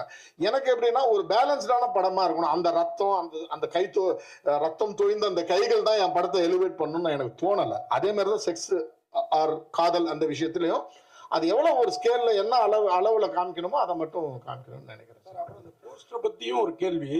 இப்ப விஜய் காலமா இருக்குது, மாண்புமிகு விஜய் காலமா இருக்குது. எம்ஜிஆர் கலைஞர் 2 பேரும் போட்டீங்க, உங்க பீரியட் கதைன்னு சொல்லிட்டீங்க. நீங்க தினமணியை மட்டும் மென்ஷன் பண்ணிருக்கீங்க, என்ன ரீசன்? இல்ல எனக்கு இதுல இருந்து எடுத்தது சார். அது நெட்ல இருந்து எடுத்தது. அதுல ரொம்ப இது நான் கிரியேட் பண்ணது கிடையாது. ஏன்னா நான் வந்து தேடணும் எந்த நியூஸ் பேப்பர்ல வந்து அது ப்ராமினன்ட், இது மட்டும் தான் எனக்கு கிடைச்சது. அதர்வைஸ் எனக்கும் தினமணி ஒரு கேள்வி. ஹீரோ சார், விட்டு சார், அப்படிதான் எல்லாரும் ஹீரோயின் வந்து எங்களுக்குள்ளார பேசுறதுக்கு நேரமே இல்லைன்னு சொன்னா அப்புறம் அடுத்த படத்துக்கு கால் ஷீட் கொடுப்பீங்களா கொடுக்க மாட்டீங்களா அவருக்கு? இல்ல யாருக்குமே பேசுறதுக்கு டைம் இல்லையே. மொத்த படமே 20 நாள் தான் எடுத்திருக்காங்க. அதுல 4 நாள் வந்துட்டு போறோம். சார் ஒரு நாள், சாரெல்லாம் நான் பார்க்கவே இல்லை. அது பிளான்டா நடந்ததுனால கரெக்டா ஆர்கனைஸ்டா பண்ணாரு. நான் எதுவும் பிளான் பண்ணல. டைரக்டர் சார், ஜெயகாந்தன் ஒரு நாவல்ல சொல்லுவாரு, இந்த மாதிரி கொலைக்கு கொலை ஆகாதுன்னு சொல்லி. அது முடிவா சொல்லியிருப்பாரு. நீங்க ஏன் அதை சொல்ல மாட்டேங்கிறீங்க? இல்ல எனக்கு வந்து எப்படின்னா என்னுடைய பர்ஸ்பெக்டிவ் கேட்டீங்கன்னா கொலைக்கான இது மரண தண்டனைன்றது வந்து நான் வந்து எதிர்க்கிறேன். என்னுடைய பர்ஸ்பெக்டிவ், நான் அதை திணிக்க விரும்பல. என்னுடைய பார்வை அது. என்னுடைய பார்வையும் இதுல சொல்லியிருக்கேன். ஆப்போசிட்ல மரண தண்டனை கரெக்ட்னு சொல்றவங்களுடைய பார்வையும் சொல்லியிருக்கேன். என் படத்துல நான் ப்ரொடியூஸ் பண்றேன்றதுக்காக நான் நினைக்கிற விஷயத்தெல்லாம் சொல்ல முடியாது. நான் வந்து அதை ஒரு ஆர்குமெண்ட்டுக்கு உங்க முன்னாடி வச்சிருக்கேன். எது சரி எது தவறு அப்படின்றத வந்து நீங்க சூஸ் பண்ணுங்க. ஐ மீன் 2 ஆர்குமெண்ட்டை வச்சு நீங்க சூஸ் பண்ணுங்க தவிர நான் ப்ரொடியூசரு நான் டைரக்டர்ன்றதுக்காக நான் நினைக்கிற விஷயத்தை திணிச்சு தான் சரின்னு நான் சொல்ல விரும்பல. இன்ஃபேக்ட் எண்டில் அதை தான் நான் சொல்றேன். இதுல சரி தப்புன்றது வந்து 17th செஞ்சுரியில மரண தண்டனை ஆரம்பிச்ச காலத்துல இருந்தே இருக்கு. உங்களுடைய குரல் எது இருக்கோ அதை நீங்க பதிவு செய்யுங்க. அந்த பதிவுக்கு அந்த குரல் தான் உரிமைக்கான ஒரு மாற்றத்துக்கான ஒரு இதுவா இருக்கும் அப்படின்ற மாதிரி தான் படத்தை முடிச்சிருப்பேனே தவிர எங்கேயுமே நான் வந்து என்னுடைய கருத்து இது நீங்க கேளுங்க அப்படின்னு நான் சொல்ல விரும்பல சார். நான் பிரிக்கடா இவ்வளோ நேரம் பேசின யாருமே இந்த லட்சுமிகாந்தன் யாரு, கொலை பண்ணது யாரு, உண்மையிலே குற்றம் சாட்டப்பட்ட வெளிநீர் யாருன்னு சொல்லல. அவங்களாம் அந்த கூட்டத்தில் இருக்காங்களா? உங்களுக்கு கதை தெரியுமா? கொஞ்சம் சொல்லுங்க. இல்ல சார், அது சொல்லக்கூடாது. படம் நீங்க பார்க்கணுன்றது தான் வந்து இங்க பிளானே. ஸோ அதனால அதை வந்து என்னால் ரிவீல் பண்ண முடியுமான்னு தெரியல டைரக்டர் கிட்ட கேட்காம. ஸோ அதனால யார் இந்த லட்சுமிகாந்தன், என்ன கொலை வழக்கு, அதுதான் டைட்டிலே, அதுதான் கதை. அதனால எங்களால் அது சொல்ல முடியல. இப்போ நீங்க கண்டிப்பா படம் பார்த்தா உங்களுக்கு நல்லாவே புரியும்னு நினைக்கிறேன். ஐ திங்க் அதுக்கு ஆக்சுவலா இந்த கொஸ்டினுக்கு ஆன்சர் பண்ணக்கூடிய கரெக்ட் பர்சன் டைரக்டர் தான் நினைக்கிறேன். ஸோ யா, இதுதான் ஆக்சுவலா கரெக்ட் தானே சார்? படம் வெற்றி சார். வெற்றி சார் இங்கே சார் டைரக்டர் வந்து நிறைய பேர்கிட்ட கதை சொல்லணும்னு சொன்னாரு. நீங்க உங்ககிட்ட கதை சொல்லும் போது எந்த இடத்துல நீங்க கன்வின்ஸ் ஆனீங்க? ஏன்னா இது வந்து ஒரு பெரிய நடந்த விஷயம். இதுல நீங்க கன்வின்ஸ் ஆனீங்க? இல்லை, கன்வின்ஸ் ஆனது வந்து அவர் சொன்னார்ல அந்த பாயிண்ட் தான். தூக்கு தண்டனை கரெக்டா தப்பா அது ஆடியன்ஸ் கிட்ட நம்ம விட்டுருவோம் அப்படின்னு சொன்னது தான் கன்வின்சிங் பாயிண்ட். உங்களோட கருத்து? என்னோட பர்சனல் பெர்ஸ்பெக்டிவ் வந்து தவறு. தூக்கு தண்டனை தேவையில்லை. அவங்கள வேற மாதிரி திருத்தலாம், வேற மாதிரி பாடம் சொல்லி கொடுக்கலாம். அவர் சொன்ன மாதிரி அவனுக்கு ஏன் அந்த மனநிலை கொடுக்குற அப்படின்ற கேள்வியை நம்ம முன் வச்சா நல்லதுன்னு நினைக்கிறேன். டைரக்ட் சார் சார் நீங்கள் பேசும்போது இன்னொன்று சொன்னீங்க, நான் பெரிய ஹீரோக்கள் கிட்ட போய் டைம் டேட் வாங்க முடியாதுன்னு. பெரிய ஹீரோக்களை ஃபிக்ஸ் பண்ணுறது கதைகளா இல்லை பட்ஜெட்டா இல்லை பிகு பண்ணுறாங்களா இப்போ இருக்க ஹீரோக்கள்? சார் எனக்கு உண்மையில அதுக்கான பதில் சரியா சொல்ல தெரியல. எனக்கு ஒரு பெரிய பத்திரிகையில் நான் கொண்டால் பாவம் டைம்ல என்ன கேட்டாங்க, நீங்க வந்து கமலஹாசன் ரஜினிகாந்துக்கெல்லாம் கதை கேட்டா சொல்லுவீங்களா அப்படின்னு. ஓகே ஓகே சார், அப்படி கேட்டப்ப நான் சொன்ன பதில் ஒண்ணுதான். என்னன்னா, நான் ஒரு கதை எழுதுவேன். எனக்கு அந்த கதையில வந்து கமலஹாசனும் ரஜினிகாந்தும் சூட்டபிள் ஆச்சுன்னா அவங்களுக்கு போய் சார் இந்த கேரக்டர் பண்றீங்களான்னு கேட்பறேன். இப்படியாப்பட்ட இயக்குனர் தானே தவிர நான் ஒரு ஹீரோவுக்கு கதை எழுதுற இயக்குனரா என்னால பார்க்க முடியல சார். என்னால எழுத முடியுமான்னு தெரியல. அதனாலதான் நான் சொன்னேன், என்ன ஒரு பெரிய யூடியூபர் வந்து இந்த கதையை கேட்டுட்டு சார் தான் எனக்கு கனெக்ட் பண்ணி விட்டாரு. போயிட்டு ஒரு ஹீரோ கிட்ட கதை சொல்லுங்கன்னு சொன்னப்ப நான் சொன்னேன், இல்லை சார் எனக்கு முடியாது, எனக்கு அந்த பொறுமையும் கிடையாது, எனக்கு நல்ல ஆக்டர் வேணும், நான் வந்து என்னால் வந்து அவங்க சொல்ற விஷயங்களை கன்வின்ஸ் பண்ண அப்படி பண்ண முடியாது. நான் ஒரு வாட்டி ஒரு பவுன் ஸ்கிரிப்ட் கொடுப்பேன், அதில் என்ன டவுட் இருக்கோ கேட்டுருணும், கேள்வி கேட்டுருணும். கேள்வி கேட்ட பிறகு எனக்கு பதில் சொல்ல தெரிஞ்சா பதில் சொல்ல தெரியுமா, இல்லாட்டினா நீங்க சொன்னது சரியா இருந்தால் அதை நான் இம்ப்ளிமெண்ட் பண்ணுவேன். ஃபார் எக்ஸாம்பிள் வெற்றி சார் நிறைய இடத்துல எனக்கு டைலாக்ல சின்ன சின்ன கரெக்ஷன்ஸ் சொன்னாரு. அந்த விஷயங்களை நான் கன்வின்ஸ் ஆனா இம்ப்ளிமெண்ட் பண்ணேன். பிரிகேடா கூட 2-3 இடத்துல சார் இது எப்படி வச்சுக்கலாமா அப்படின்னு சொல்லி கேட்டாங்க. கன்வின்ஸ் ஆன ஒத்துக்கிட்டேன். எனக்கு எது சரியானு படுதோ அதுதான். அதன் பிறகு ஒரு 3வது லேயர் வரைக்கும் நான் ஆர்குமெண்ட் வச்சுக்க மாட்டேன் சார். இல்லை சார் இதை கரெக்டா பண்ணிடலாம் அப்படின்னு சொல்லிட்டு நான் விட்டுடுவேன். ஸோ எனக்கு பெரிய ஹீரோ கிட்ட பிரச்சனைன்னு நான் பாக்குறது என்னன்னா, நான் ஒரு வாட்டி கதை சொல்லுவேன், ஒரு கரெக்ஷன் சொல்லுவேன். எனக்கு அதுல உண்மையிலே எனக்கு தெரியல. இப்போ மோகன்லால்லாம் அது மாதிரியான லீக்லே இல்லையே சார். இப்போ Drishyam 3 வந்தப்போ பாத்தீங்கன்னா அந்த லீகே கிடையாது. பெரிய ஹீரோனா அதுக்கான செலவு தான் பண்ணணும். அந்த படத்தோட ப்ரொடக்ஷன் வேலையை பார்த்தாலே உங்களுக்கு தெரியும் என்ன செலவு பண்ணியிருக்காங்க. ஒரு 2.25 மணி நேரம் படத்துக்கு என்ன செலவு பண்ணியிருக்காங்க. 68 சீனு 70 சீனும் 43 சீனு வீட்டில் என்ன செலவு பண்ணியிருப்பாங்க. ஸோ அது இல்லை சார். அதை யாரும் நிறைய பேருக்கு புரியல.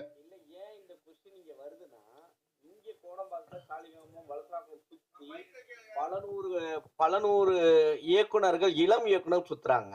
ஒரு 2 படம் ஹிட் ஆனாவே போன் எடுக்க மாட்டாங்க. அதுக்கு முன்னாடி அவன் காலை பிடிச்சி தொங்கிட்டு இருக்கான். அதுக்குதான் கேட்கிறோம். அதுக்கு அவ்வளவுதாங்க சார். அப்புறம் அப்புறம் நீங்க பேசும்போது சொன்னீங்க, இந்த மாதிரி நடு ரோட்ல ஒருத்தனை கொலை பண்ணாக்கா அவன் சாவனை பத்தி கவலை இல்லை, அதுக்கு வெட்டரனை வந்து ஏன் நல்ல புத்தி கொடுக்கல அப்படின்னு சொல்லிட்டு நான் கடவுளை கேட்பேன்னு சொல்லிட்டு, ஒரே மாதிரி எல்லா மனுஷனும் இருக்க முடியுமா நீங்க நினைக்கிற மாதிரி? இப்போ வந்து வெட்டரன் வந்து நல்ல புத்தி அவன் வெட்ட போறான். அந்த மாதிரி வெட்டுறவனுக்கு நீங்க தண்டனையே கொடுக்கக்கூடாது அப்படின்னு சொல்லிட்டு சொல்ல வரீங்க. உங்க எண்ணம் அப்படிதான் இருக்கு. அதாவது கொலை பண்றவனுக்கு இப்ப நிர்பயா கேஸ்ல வந்து டெல்லியில அந்த பொண்ணை கொலை பண்ணவனுக்கு கேஸ் இந்த தூக்கு தண்டனை கொடுக்கலன்னாக்கா, கொடுத்தாலுமே நிறைய கேஸ்கள் இந்த மாதிரி நடந்துட்டு இருக்கு, நிறைய கொலைகள் நடந்துட்டு இருக்கு. ஆனா நீங்க வந்து இந்த மாதிரி தூக்கு தண்டனையே தேவையில்லை அப்படின்னு ஒரு பர்ஸ்பெக்டிவ் எப்படி நீங்க கொண்டு வரீங்க இந்த படத்துல? இப்ப ஒரு விஷயம் சார், நீங்க சொன்னதுல நான் ஒரு விஷயம் நான் டிஃபர் ஆகுறேன். வெட்டு வாங்குறவனை பத்தி எனக்கு கவலை இல்லைன்னு நான் சொல்லலை. அது நீங்களா சொன்னீங்க. நான் சொன்னது நான் வெற்றவனுடைய பர்ஸ்பெக்டிவ்ல பாக்குறப்ப ஏன் அவனுக்கு அந்த அந்த அந்த மனநலத்தை ஏன் அந்த ஒரு அசாதாரண மனநலத்தை கடவுள் அவனுக்கு கொடுத்துருக்காருன்னு எனக்கு ஃபீலிங் வருது. இல்லைங்க, நான் ஒரு ஃப்ளோல கடவுள்னு சொன்னேனே தவிர நான் ஜென்ரலா யோசிக்க என்னுடைய தாட் ப்ராசஸ் எங்க போகும்னா அவனுக்கே அந்த மனநிலை கொடுக்குறாங்க இருக்கு. நான் நல்லா யோசிக்கிறேன்ல, ஏன் அவன் தப்பா யோசிக்கிறான், ஏன் அவனுக்கு ஒரு அப்நார்மாலிட்டி ஏன் அவனுக்கு இருக்குன்னு யோசிக்கிறேன் நான். இந்த படத்துலயும் நான் பேசியிருக்கிற விஷயம் அவ்வளவுதான். நீங்க நல்ல கரெக்டா ஒரு விஷயம் சொன்னீங்க சார். டெல்லி கேஸ் ஆன பிறகு, நிர்பயா கேஸ் ஆன பிறகு எவ்வளவு ரேப் கேசஸ் நடந்துதான் இருக்கு. சோ நாங்க இதுதான் படத்துலயும் பேசுறோம். என்னன்னா ஒரு மரண தண்டனைன்றது வந்து எந்த குற்றத்தையும் தடுத்துறாது. அதே மாதிரி ஒரு விஷயம் பாருங்க, நம்மளுடைய ஹெல்த்துக்கு, மனநலத்துக்கு, உடல்நலத்துக்கு கொடுக்கிற ஒரு முக்கியத்துவத்தை நம்ம மனநலத்துக்கு கொடுக்கறோமா அப்படின்னு பாருங்களேன். நம்ம வீட்டுல ஒரு ஜென்ரலா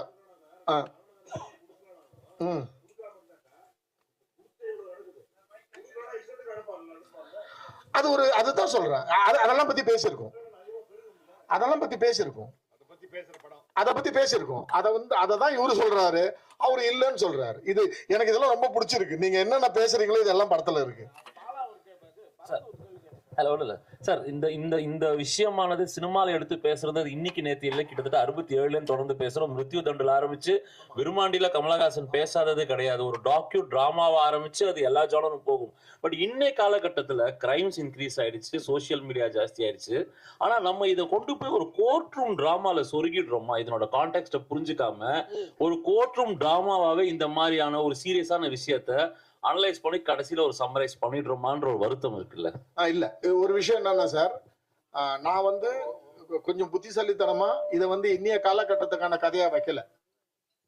இதை வந்து நான் வந்து 72க்கு நான் பீரியடா சூஸ் பண்ணதுக்கு ரீசனே என்னன்னா, அந்த காலகட்டத்துல ஒரு மரண தண்டனை பத்தி ஒரு டிஸ்கஷனா தான் வச்சிருக்கேன். First point. ரெண்டாவது பாயிண்ட் சார், எந்த கருவை பற்றி எந்த காலகட்டத்தில் யார் வேணாலும் பேசலாம் சார். ஓகேங்களா? அப்ப விருமாண்டில வந்து இதை பத்தி பேசுற விதம் வந்து வேற. நான் பாக்குறேன், எனக்கு விருமாண்டின்னு தெரியும். இவருடைய படம் இருக்கு இல்லைங்களா சார், நம்ம சார் இறந்து போயிட்டாருங்களே, ஜனார்தன் சாருடைய படம், விஜய் சேதுபதி சார் பண்ணிருந்தாரு. அந்த படத்துல கொஞ்சம் அதை பத்தி பேசுறேன். இந்த படங்கள்லாம் பார்த்துட்டு இதுல என்ன பேச மறந்தாங்களோ, இதுல என்ன பேச தவறுனாங்களோ அதை நான் இதுல பேசியிருக்கேன். அதுக்குள்ள அவங்களுடைய கதை, அவங்களுடைய ஸ்டைல் ஆஃப் நரேஷன் ஒன்று இருந்துச்சு, நான் ஒரு நரேஷனை தேர்ந்தெடுத்திருக்கேன். பட் எல்லா காலகட்டம் அதுல ஒரு ஃப்ரெஷ்னஸ் இருக்கும் சார். கண்டிப்பா அந்த ஃப்ரெஷ்னஸ் நீங்க கண்டிப்பா பார்ப்பீங்க. உங்களுக்கு ரொம்ப ஸ்டேல்டா ஃபீல் ஆகாது. இதை பத்தி ரொம்ப இதுக்கு முன்னாடி நம்ம இதை பத்தி பேசியிருக்கமேன்னு தோணாது, புதுசா இருக்கும் சார். சமீப காலமா இந்த பாலியல் வழக்குகள் வந்து ரொம்ப வருது. ஆமா, சிறுமிகளை கூட ரொம்ப கற்பழிக்கிறாங்க. அதுக்கு வந்து கண்டிப்பா மரண தண்டனை வேணும், அப்படின்னாதான் வந்து வராது அப்படிங்கிறாங்க. அப்படி ஒருத்தன் உள்ள போயிட்டு கோர்ட்ல ப்ரூவ் ஆகாம திருப்பி அவங்க அம்மாவே கொன்னான், அவனுக்கு ஒரு மரண தண்டனை வந்தா திருப்பி அது நடந்திருக்காரு.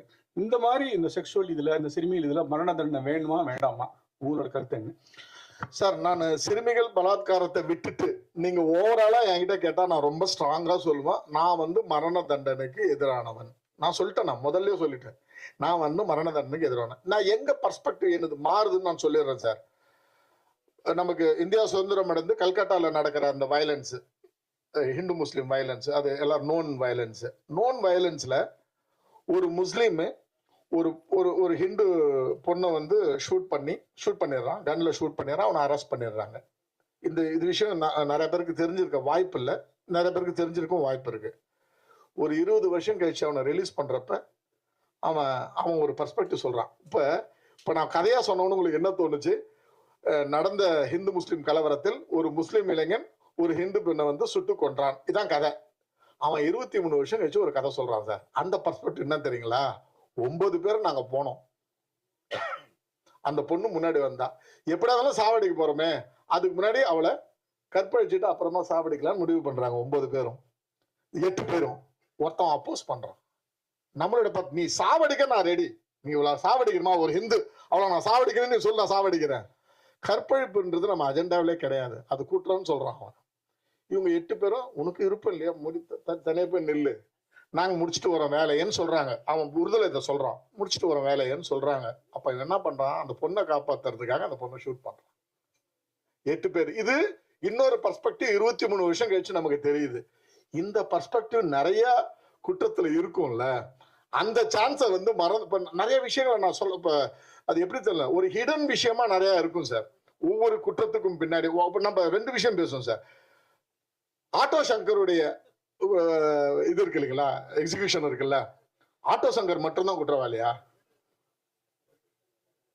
ஒரு பொலிட்டீஷியன் அதுல பின்னாடி இருந்தவங்க நம்ம எல்லாருக்கும் தெரியும். யாராவது வந்தாங்களா? ஓகே, வீரப்பனுடைய எக்ஸிகியூஷன், நம்ம எக்ஸிகியூஷன் பேசுவோம், என்கவுண்டர் இஸ் எக்ஸிகியூஷன் இல்லைங்களா, எக்ஸிகியூஷன். வீரப்பன் மட்டும் தான் குற்றவாளியா? ஒரு பொலிட்டீஷியன் வெளில வந்தானா? ஒரு பியூரோக்ராட்ஸ் வெளில வந்தானா? இல்ல. சோ எப்பவுமே ஒரு ஒரு குற்றத்துக்கு பின்னாடி நிறைய விஷயங்கள் இருக்குல்ல, அது எதுவுமே அனலைஸ் பண்ணாம ஒருத்தவனை மட்டுமே நம்ம குறி வைக்கிறோம், அவனுடைய மனநலத்துக்கு நம்ம இம்பார்ட்டன்ஸ் கொடுக்க மாட்டோம்ன்றது என்னுடைய கருத்து. இதை வந்து நான் கண்டிப்பா திணிக்கல, நான் திரும்ப சொல்றேன், நான் இதை திணிக்கவே இல்லை. என்னுடைய கருத்தை சொல்லி ஆப்போசிட்ல இன்னொரு கருத்தையும் நான் வச்சிருக்கேன். இப்ப சார் சொன்னார் இல்லைங்களா, அந்த விஷயங்கள் அது அதிகமாக இருக்கு, அதை நம்ம நியாயப்படுத்தணும். நான் நியாயமும் படுத்தல, ஏன்னா அதுதான் ஒரு ஒரு ஒரு ஃபிலிம் மேக்கரோட வேலை அது கிடையாது. இதுதான் அப்படின்னு சொல்லக்கூடாது. அது ஒரு விவாதத்துக்கு விட்டுட்டா நல்லா இருக்கும்ன்றதுதான் என்னுடைய. கவிதா பாரத் சார், கவிதா பாரத் சார் இங்க, அதாவது கோவையில் நடந்த விஷயத்த ரொம்ப அருமையாக சொன்னீங்க, வாழ்த்துக்கள், நல்லா சொன்னீங்க, மனசு பயிர மாதிரி. ஆனால் இந்த கதையில் எழுதும்போது உங்களுக்கு என்ன சவால்கள் இருந்தது இந்த படத்துக்கு வசனம் எழுதும்போது?